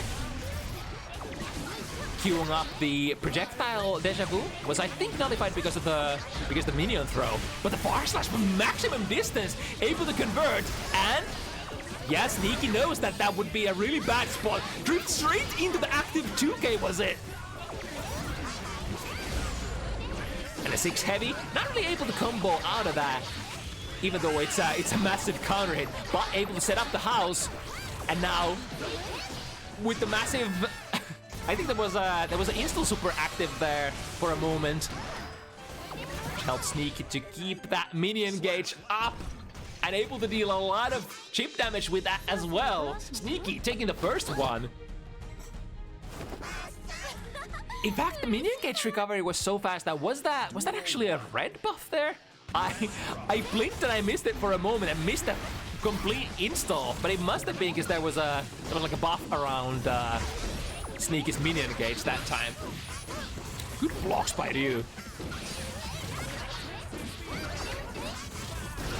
But here we go. Blue is the color this time. Will protect the minions. Oh, okay. I think even though Ryu got tagged there a little at the end there on a landing, getting out of that corner position is so important. You'll probably trade a lot of blood. Ooh, wait a moment. The white Wild Assault got actually countered by the minion parry into F-Shiki. Not a clean conversion this time. I guess since we're working on a mid-screen hit. Sneaky's completely loaded, so much juice. Ooh, but before any of that goes into play, Ryu using the white Wild Assault to spring themselves forward and can't backdash out of a close slash. The good old trusted close slash of Guilty Gear Strive doing so much work in those close range situations. Throwing another minion, not quite getting a sandwich here, and the minions are a little behind, so Sneaky unable to establish the ultimate corner control immediately. Ooh, that was a nice snipe. Air movement forward into jump slash and tagging them. We have the meter. Maybe we don't even need it because the malfunction is ringing as a counter hit. Oh, interesting. This time was that a white vital assault into an immediate RC before it even landed as a hit. To the other side, great mash here. Plus frames from the malfunction, catches the backdash. This is great. This should be a good. Bedman combos are rather damaging after all, considering considering how what kind of archetype of a character he is. I mean, he's in the end he's quite offensive, quite aggressive type of character. It's just a little hard for him to get there sometimes, and takes a little bit of setting up, just like Testament in a way. Although, it's kind of like if Testament had really nasty pressure and... Ooh, here comes the reversal. However, Sneaky was blocking that. So this is a huge opportunity to either get the wall, which Sneaky will get here, cashes out maximum damage and the positive bonus, and intercepts from the air. Plays it very safe in case Ryu wanted to burst there. Able to backdash. Very good presence of mind from Sneaky. Realizing which deja vu Ryu is working with, aka the head bomb, and backdashing out of it before it goes active. Even though it tracks quite far away this patch, he still has a maximum range. Activating the install here. Ooh, yeah, that was I guess that was sort of a checkmate. Because that's gonna be a lot of guaranteed damage inbound for Bedman. Especially if you have already activated or have a deja vu ticking in the background. Right. Getting the projectile deja vu, which will help Ryu quite a bit. Actually force Sneaky to use their burst in that situation. Backdash, oh, tried to poke, but neither play. Oh, again, I love that. I love the walk speed forward, the aggressive walk under those minions. Definitely an important factor when it comes to the RPS. Holding the minion, a little awkward combo out there. I'm not sure what Jacko would be actually able to get there, usually. But lots of meter.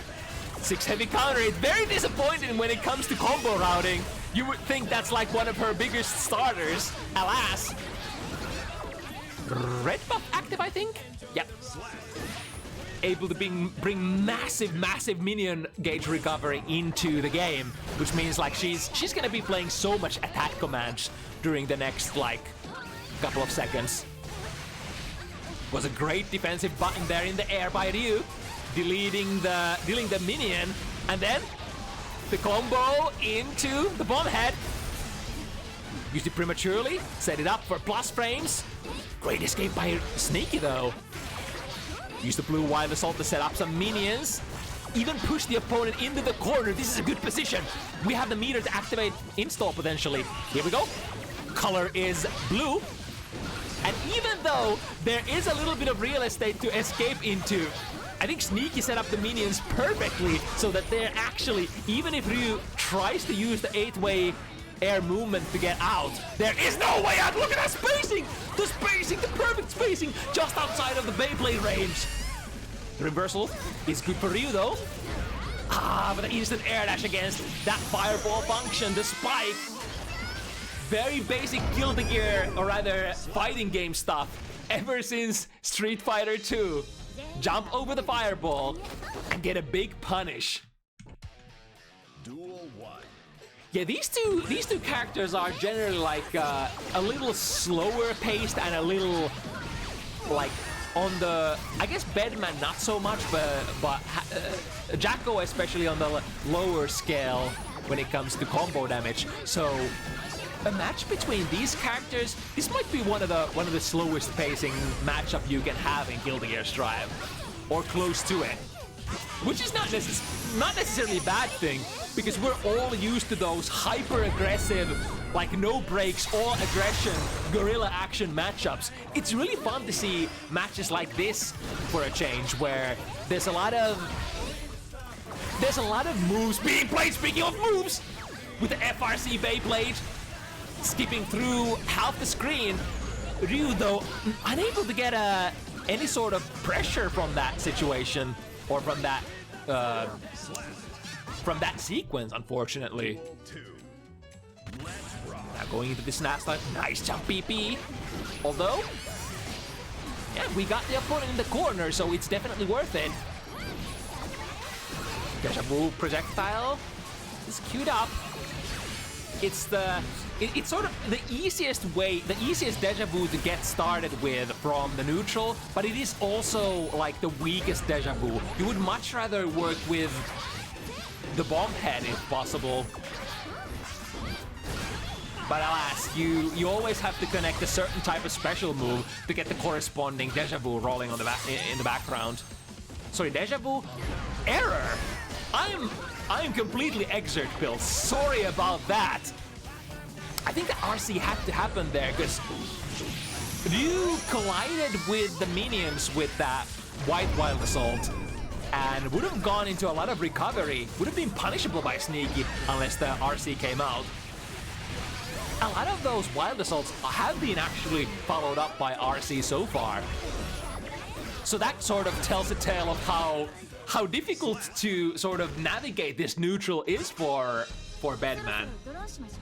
Bedman is a character that has, you know, sort of limited mobility after all.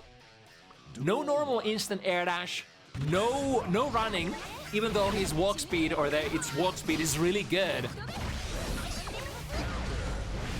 Ooh, great counter hit.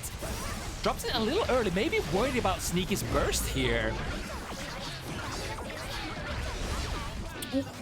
Ooh, that was actually blocked, huh? I thought the white wild would have been registered as a hit, especially since Sneaky was holding a minion towards the tail end of that sequence. Speaking of holding minions, trying to set up the shop, F-Shiki once again blocked by Ryu, and then the aggressive walk forward. Able to sort of... That was still value, even though Ryu got caught in the end, because you were able to get out of that imminent minion pressure situation. Nice side switch into a... Oh my god, this combo choice. A+. Duel 2. Let's rock. Nice punish there. On the 2D, was it? Right in the air. Ooh, and we're going into a big one here. We got the bomb head rolling in the background, ready to give blast frames and guard crush. Jump pressure. Ooh, but the really competitive Beyblade into RC. Not quite Nago Beyblade, but we definitely got Beyblade at home at the Bedman household. Working with another sandwich here, which is usually the best mid-screen position that Jacko could have. Activate blue, no poking those minions anymore. And the side effect of blue is also that your minion gauge recovery is boosted just a little bit.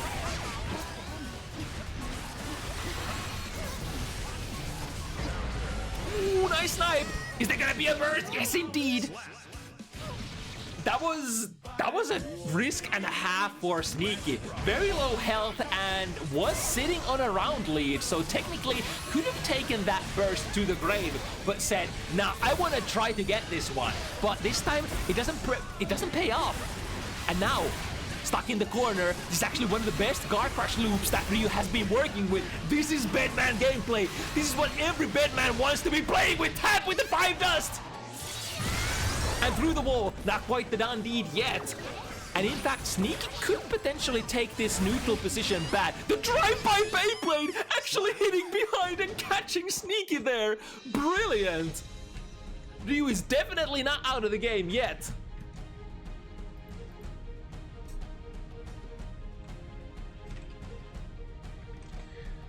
But looks like we're gonna get the first spectator disconnection of the evening. Have we ever had a bounty hunters where spectators don't disconnect at least once? think so, right?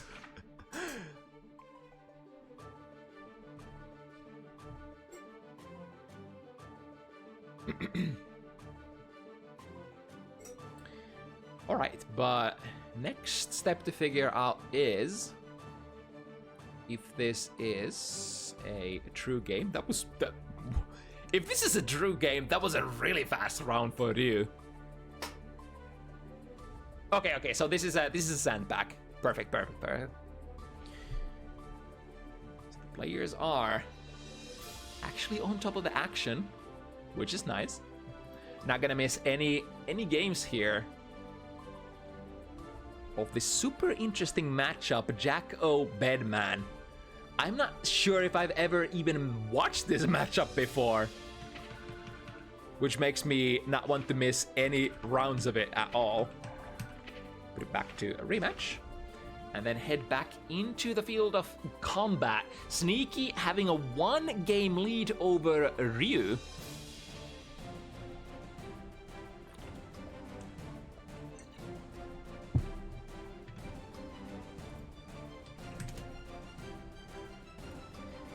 In a position where anything can happen still.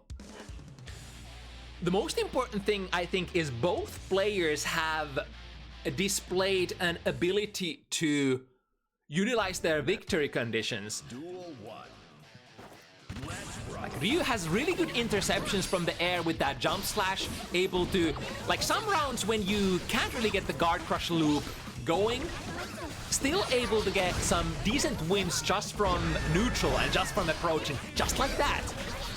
You don't need too many of those per round, like maybe 2 into a standard Oki situation, and that's a done deed against Jack-O. And then Sneaky, of course, you've probably seen at least 1 or 2 like super good Jack-O players in your lifetime. When they get you in the corner, it's just really hard place to get out of. But neither of these players like getting into their victory conditions like super free. That's the thing. They're playing neutral so well that it's like you have to work really hard to get the opponent in. Oh, okay, we're actually bursting here. Maybe because we have that 100 meter. But it does not end up paying off, unfortunately.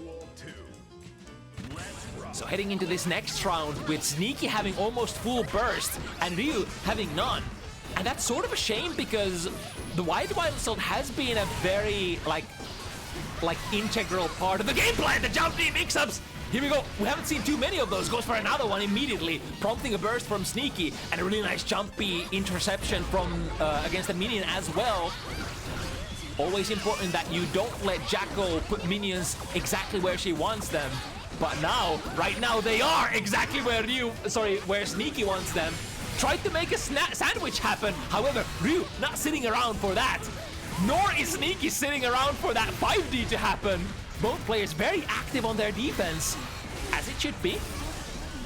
Malfunction forcing the guard crush from the bomb head. Oh wait, is the bomb head actually a guard crush without the install super? Forgot. Ooh. Boom, bam, thank you, man. Malfunction is probably the favorite tool of Bedman in pressure sequences. Plus frames even on block and gets the bomb head error rolling. Yep, just like that, into Wild Assault. Get more guard crushes. Guard crushes, loops galore. Baits the throw into a big combo, and we still have, the error coming in from that 5D. Too bad it actually ended up breaking the wall immediately. Ryu probably would have loved to end the combo with a super. Deleting all of those minions. Look at that, the jumpy, the perfect. Oh my god, Ryu's playing out of their mind. Deleting the minions as they're coming in. The drive-by hit from the fully charged Wild Assault isn't gonna be enough. It's very prorated, that Wild Assault starter. Here's the 2-6 heavy. Tries to get in, but the massively far-range 2P. Is that the Bedman 2P is perhaps one of the 2Ps that can rival Ungie's 2P. Ungie himself that has perhaps one of the best ones in the game. Bedman 2P, not too bad either. It reaches super far and is a 5-framer as well. To the other side, we leave the minion behind. Oh my god, look at that. The jump slash, just such a massive range. And with that eight-way movement, able to cover the distance so fast, delaying the air momentum and then into the dive kick, jump D. That's such a good button. Activated install mid-super, or sorry, mid-combo. What are we cooking? Boom! All of these follow-ups are gonna surely guard crush when that install is active, even if they didn't do so before. Once again, the jump B taking care of the minion, 6P taking care of the minion, but that time Sneaky was actually defending the minion. The F Shiki is once again blocked. Is it Ryu hasn't been opened up even once this set by that Jacko F Shiki, right? Sets up a sandwich, and yep, once you have a minion behind you, unless you were able to wiggle your way out of that situation, it is a tough one. It is basically time to hold some mix-ups and pressure resets type of beat. Got the arrow rolling. Interception from the air, not getting the cleanest conversion. Jump slash, vacuuming into more pressure. The white wild assault is what ends it. Was pretty much expecting that Sneaky was gonna press some sort of button here or try to abare out in hopes of trying to intercept it with wild assault. Alright, this is gonna be good. We have the error loading. I forgot if errors actually persist through wall break. I guess we're gonna see here. Or maybe we're not gonna see through here. Because Sneaky challenges with a 6-speed, pushes the opponent into the corner, the parries, the white assault. Here comes the reversal. However, once again, Sneaky just on top of that reversal action. Through the wall we go. And the biggest downside for Ryu is that there's so little resource here to play with. Oh, but maybe it doesn't matter if the opponent doesn't press their advantage. I think Sneaky wanted to disengage and go for a slightly more defensive kind of play. And oh my goodness, we got the air throws. Love to see that as an OG Guilty Gear player. Last frames from the malfunction. And then, okay. That was pretty good value for Sneaky getting out of the corner and flipping the position. However, Ryu, once again in there, knocked them in the corner. Malfunction. Enabled air immediately. Again, tried to tap 5D, but Sneaky is so good at predicting where the overheads are coming in.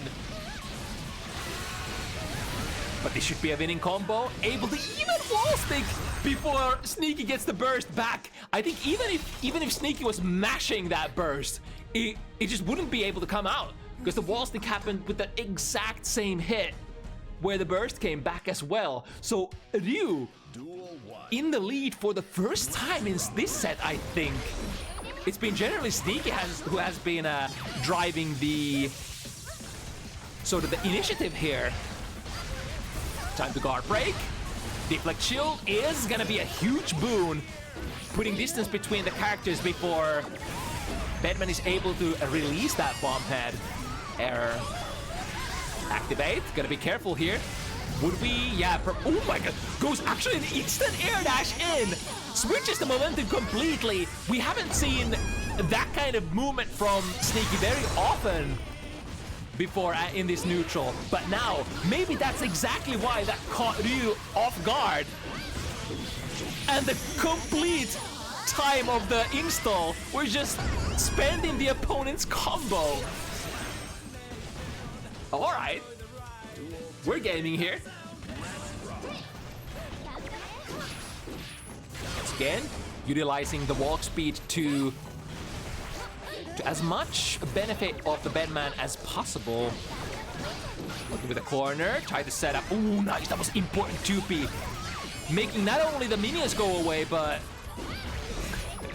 making the main buddy herself disappear. Instant air backdash, tries to be as safe as possible. Red build buff activated, however, goes for the wires here a little too early. Sneaky was still coming out of the install that time. Shouldn't be enough to kill, right? Yeah, Bedman is quite good on the defensive modifier department. And Backdash shimmy into 2D. I think wasn't quite the throw there, but... Oh my goodness. Getting another disconnect.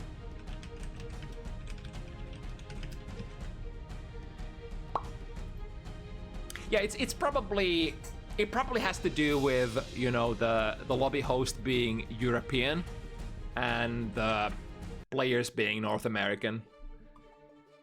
It always feels the further away from me the players are in their geolocation, the higher probability this stuff is to happen.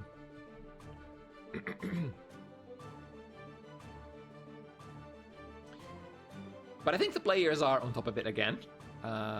Sneaky seems to be sandbagging out. So, from this exciting 4-4 position, still not missing any games. Good, good.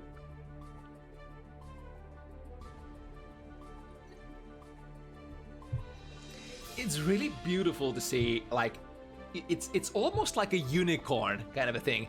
When you finally get to that nasty-ass bedman pressure, the guard crush loops in the corner, it doesn't happen very often, especially, like, you don't see it very often, because, like, you're the guy who doesn't play bedman, and you're the guy who just, like, all of the bedman footage that they get is in events like these. And then within the context of like a particular set, the corner pressure situation might not even happen in every single round, or not even every single game. So it's really cool to get to see that overbearing pressure that bedman can actually output, just like Johnny can, just like Gold Lewis can, when all the stars align. Alright, starting with Wide Assault. Powering through the opponent's buttons. Looking for a way to get this thing started. Maybe was predicting a burst there on the first jump slash. Sneaky smartly delaying it into the next pressure situation. However, here comes the activation. Oh no, the OT. I think that was meant to be like an OTG or something. But... Wild Assault once again. They hit on block, so quite minus there this time around. 5B, no conversion successfully. Jumpy also a little bit hard to convert for many characters in Guilty Gear Strive. And the bomb head follow-up whiffs as well. Now Sneaky, though, has quite a lot of meter build up. Was expecting a strike there. Tried to go for the minion parry. However, the patience from Ryu to just air dash in or move in and not press any button. Big RPS win. Alright, blue Wild Assault. However, Ryu was in the air, so not able to build up the minion pressure that they were hoping for. Once again, it's an abare momentarily by Sneaky. I wasn't able to get much out of it. Being very tricky with the left rights. Trying to set up the sandwich. Sneaky being like, alright, if you don't give me the sandwich, if you're jumping out of it, then I'm gonna anti-air you instead. Which is maybe even better than what was about to come. 2S chance once again. I think, wait, initially, maybe it was initially the 2S hitbox that ended up whiffing. It kind of looked like it did, but then did it set a minion forwards and catch Ryu that way? Either way, oh. It's definitely one of the premium ways to finish a round for Bedman. Once the opponent is low enough that you can realistically threaten with chip damage. Set up an error. Even the spike is okay, and then activate your install. It's very hard to do anything about that. And I think during the install, even though spike errors are gonna guard crush your opponent, thus dealing extra amount of chip damage as well. Ryu desperately trying to fight away from this corner position, was able to swat so many incoming minions, but in the end, YRC, are we getting out of here? Still no escape? Okay, there we go. Now we have a little bit of real estate to work with. Have the error as well, which I think didn't... Wait, did it end up... Maybe it whiffed completely. Ooh, what's a big... Is that 2S or 2D? It's a classic conundrum. Another character who's like 2S and 2D are a little hard to recognize from one another because they're sort of similar. Trying to play himself into a good position, but to no avail for Sneaky. He's playing this neutral perfectly. Not quite the kill yet. We set up a sandwich. YRC neutralizes it. Lots of defensive resources available for Sneaky, and frame traps into a delayed button to the other side. That was a round start 6P against an instant air dash. A little too early for that anti-air, unfortunately. To the other side. Looking for a burst to come back for Ryu here, which it will. And we'll put Ryu into plus 50% tension situation as well. So we do have options, but we definitely, like, generally, I think you don't want to use your defense, like your resources defensively on the Bedman. You need them to go forward. Oh my god, the prediction here. Sneaky milking everything out of Ryu, and that should be a kill, right?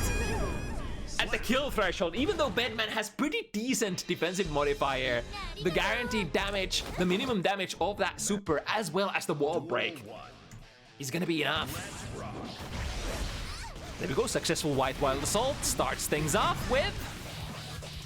nice interception there. You played one too many of those jump pressure resets.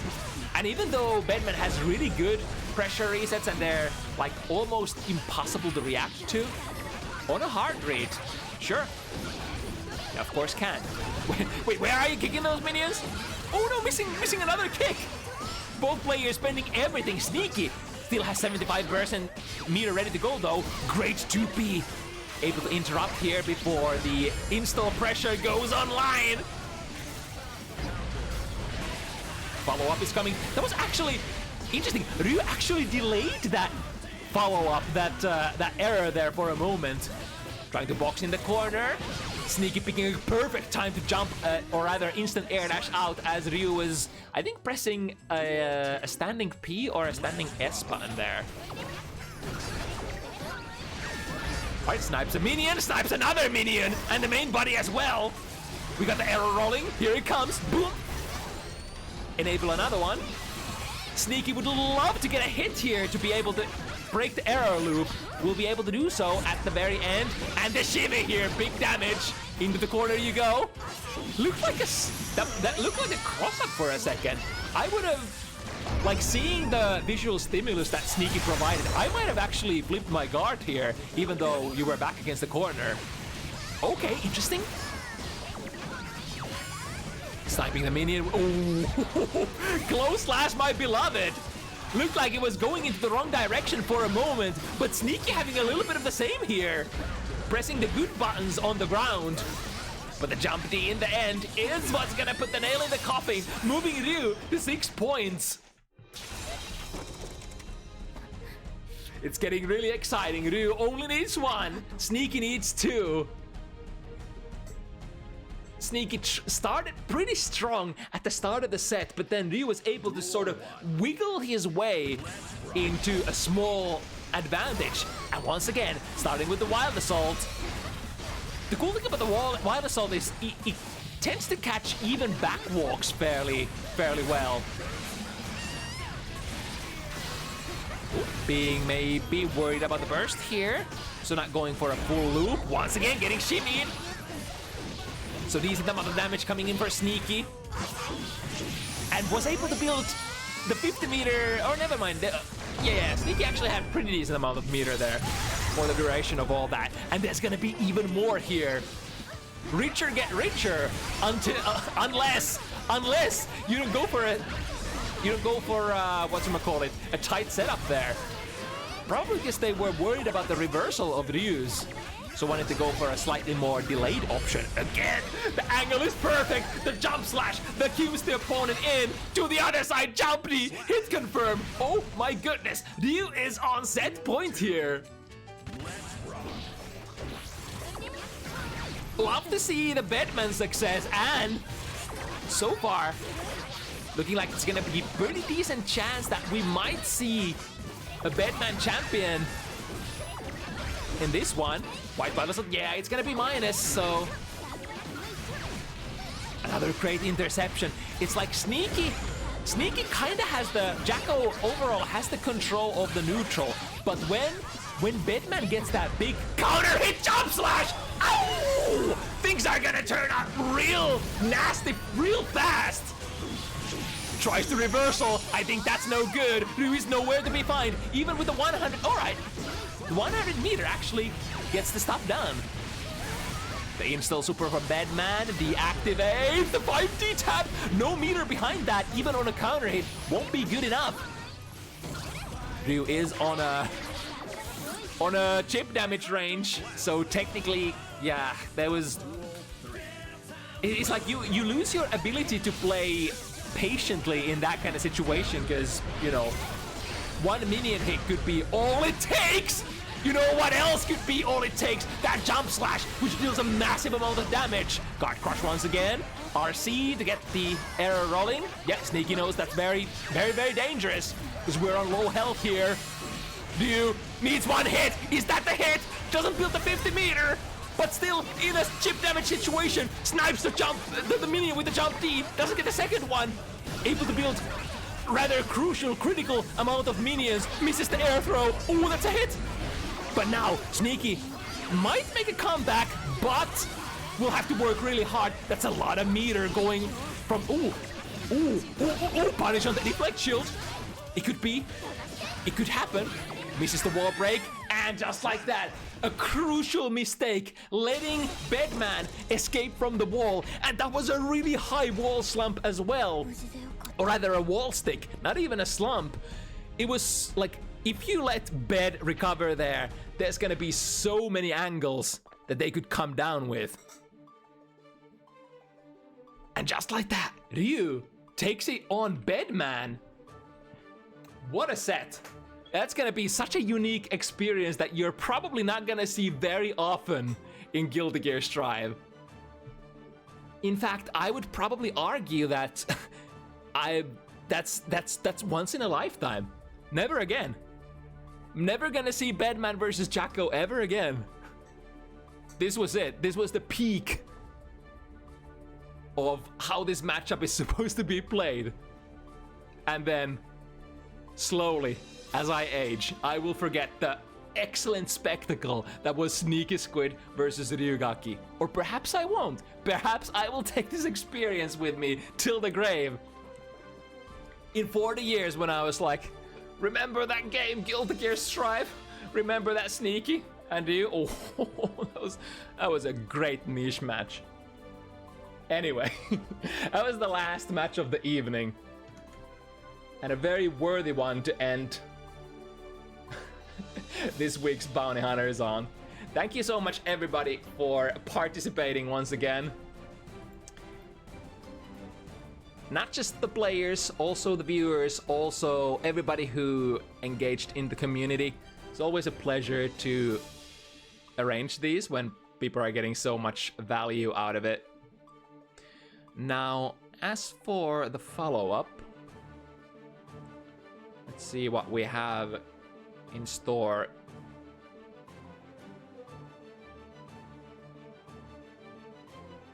On the Twitch front.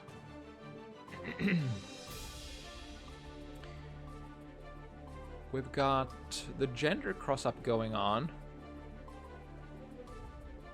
Looks like Drekius has a event of some sort happening as well for the French players.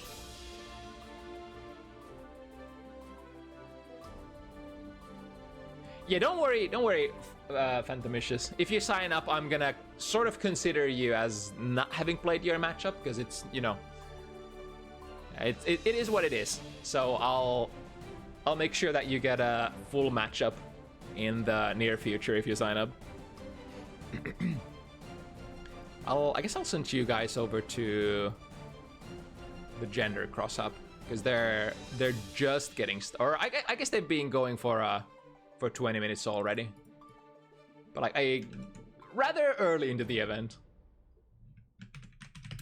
Okay. If you want to sign up, join my Discord. The sign-up forms will be posted over there in just a second after we go offline. And yeah, we'll do this again next Sunday, 5 p.m. CEST, just like every week. till the day there is nobody left to play Guilty Gear Strive, or maybe if the new maybe if a new Guilty Gear game comes out, maybe then we switch. But I mean, we've done multiple shows side by side before, so everything is possible. Anyway, see you again next week. Thank you so much for watching, and yeah, I'll retire myself to play Expedition 33. By the way, get that game of the year. Okay, bye bye.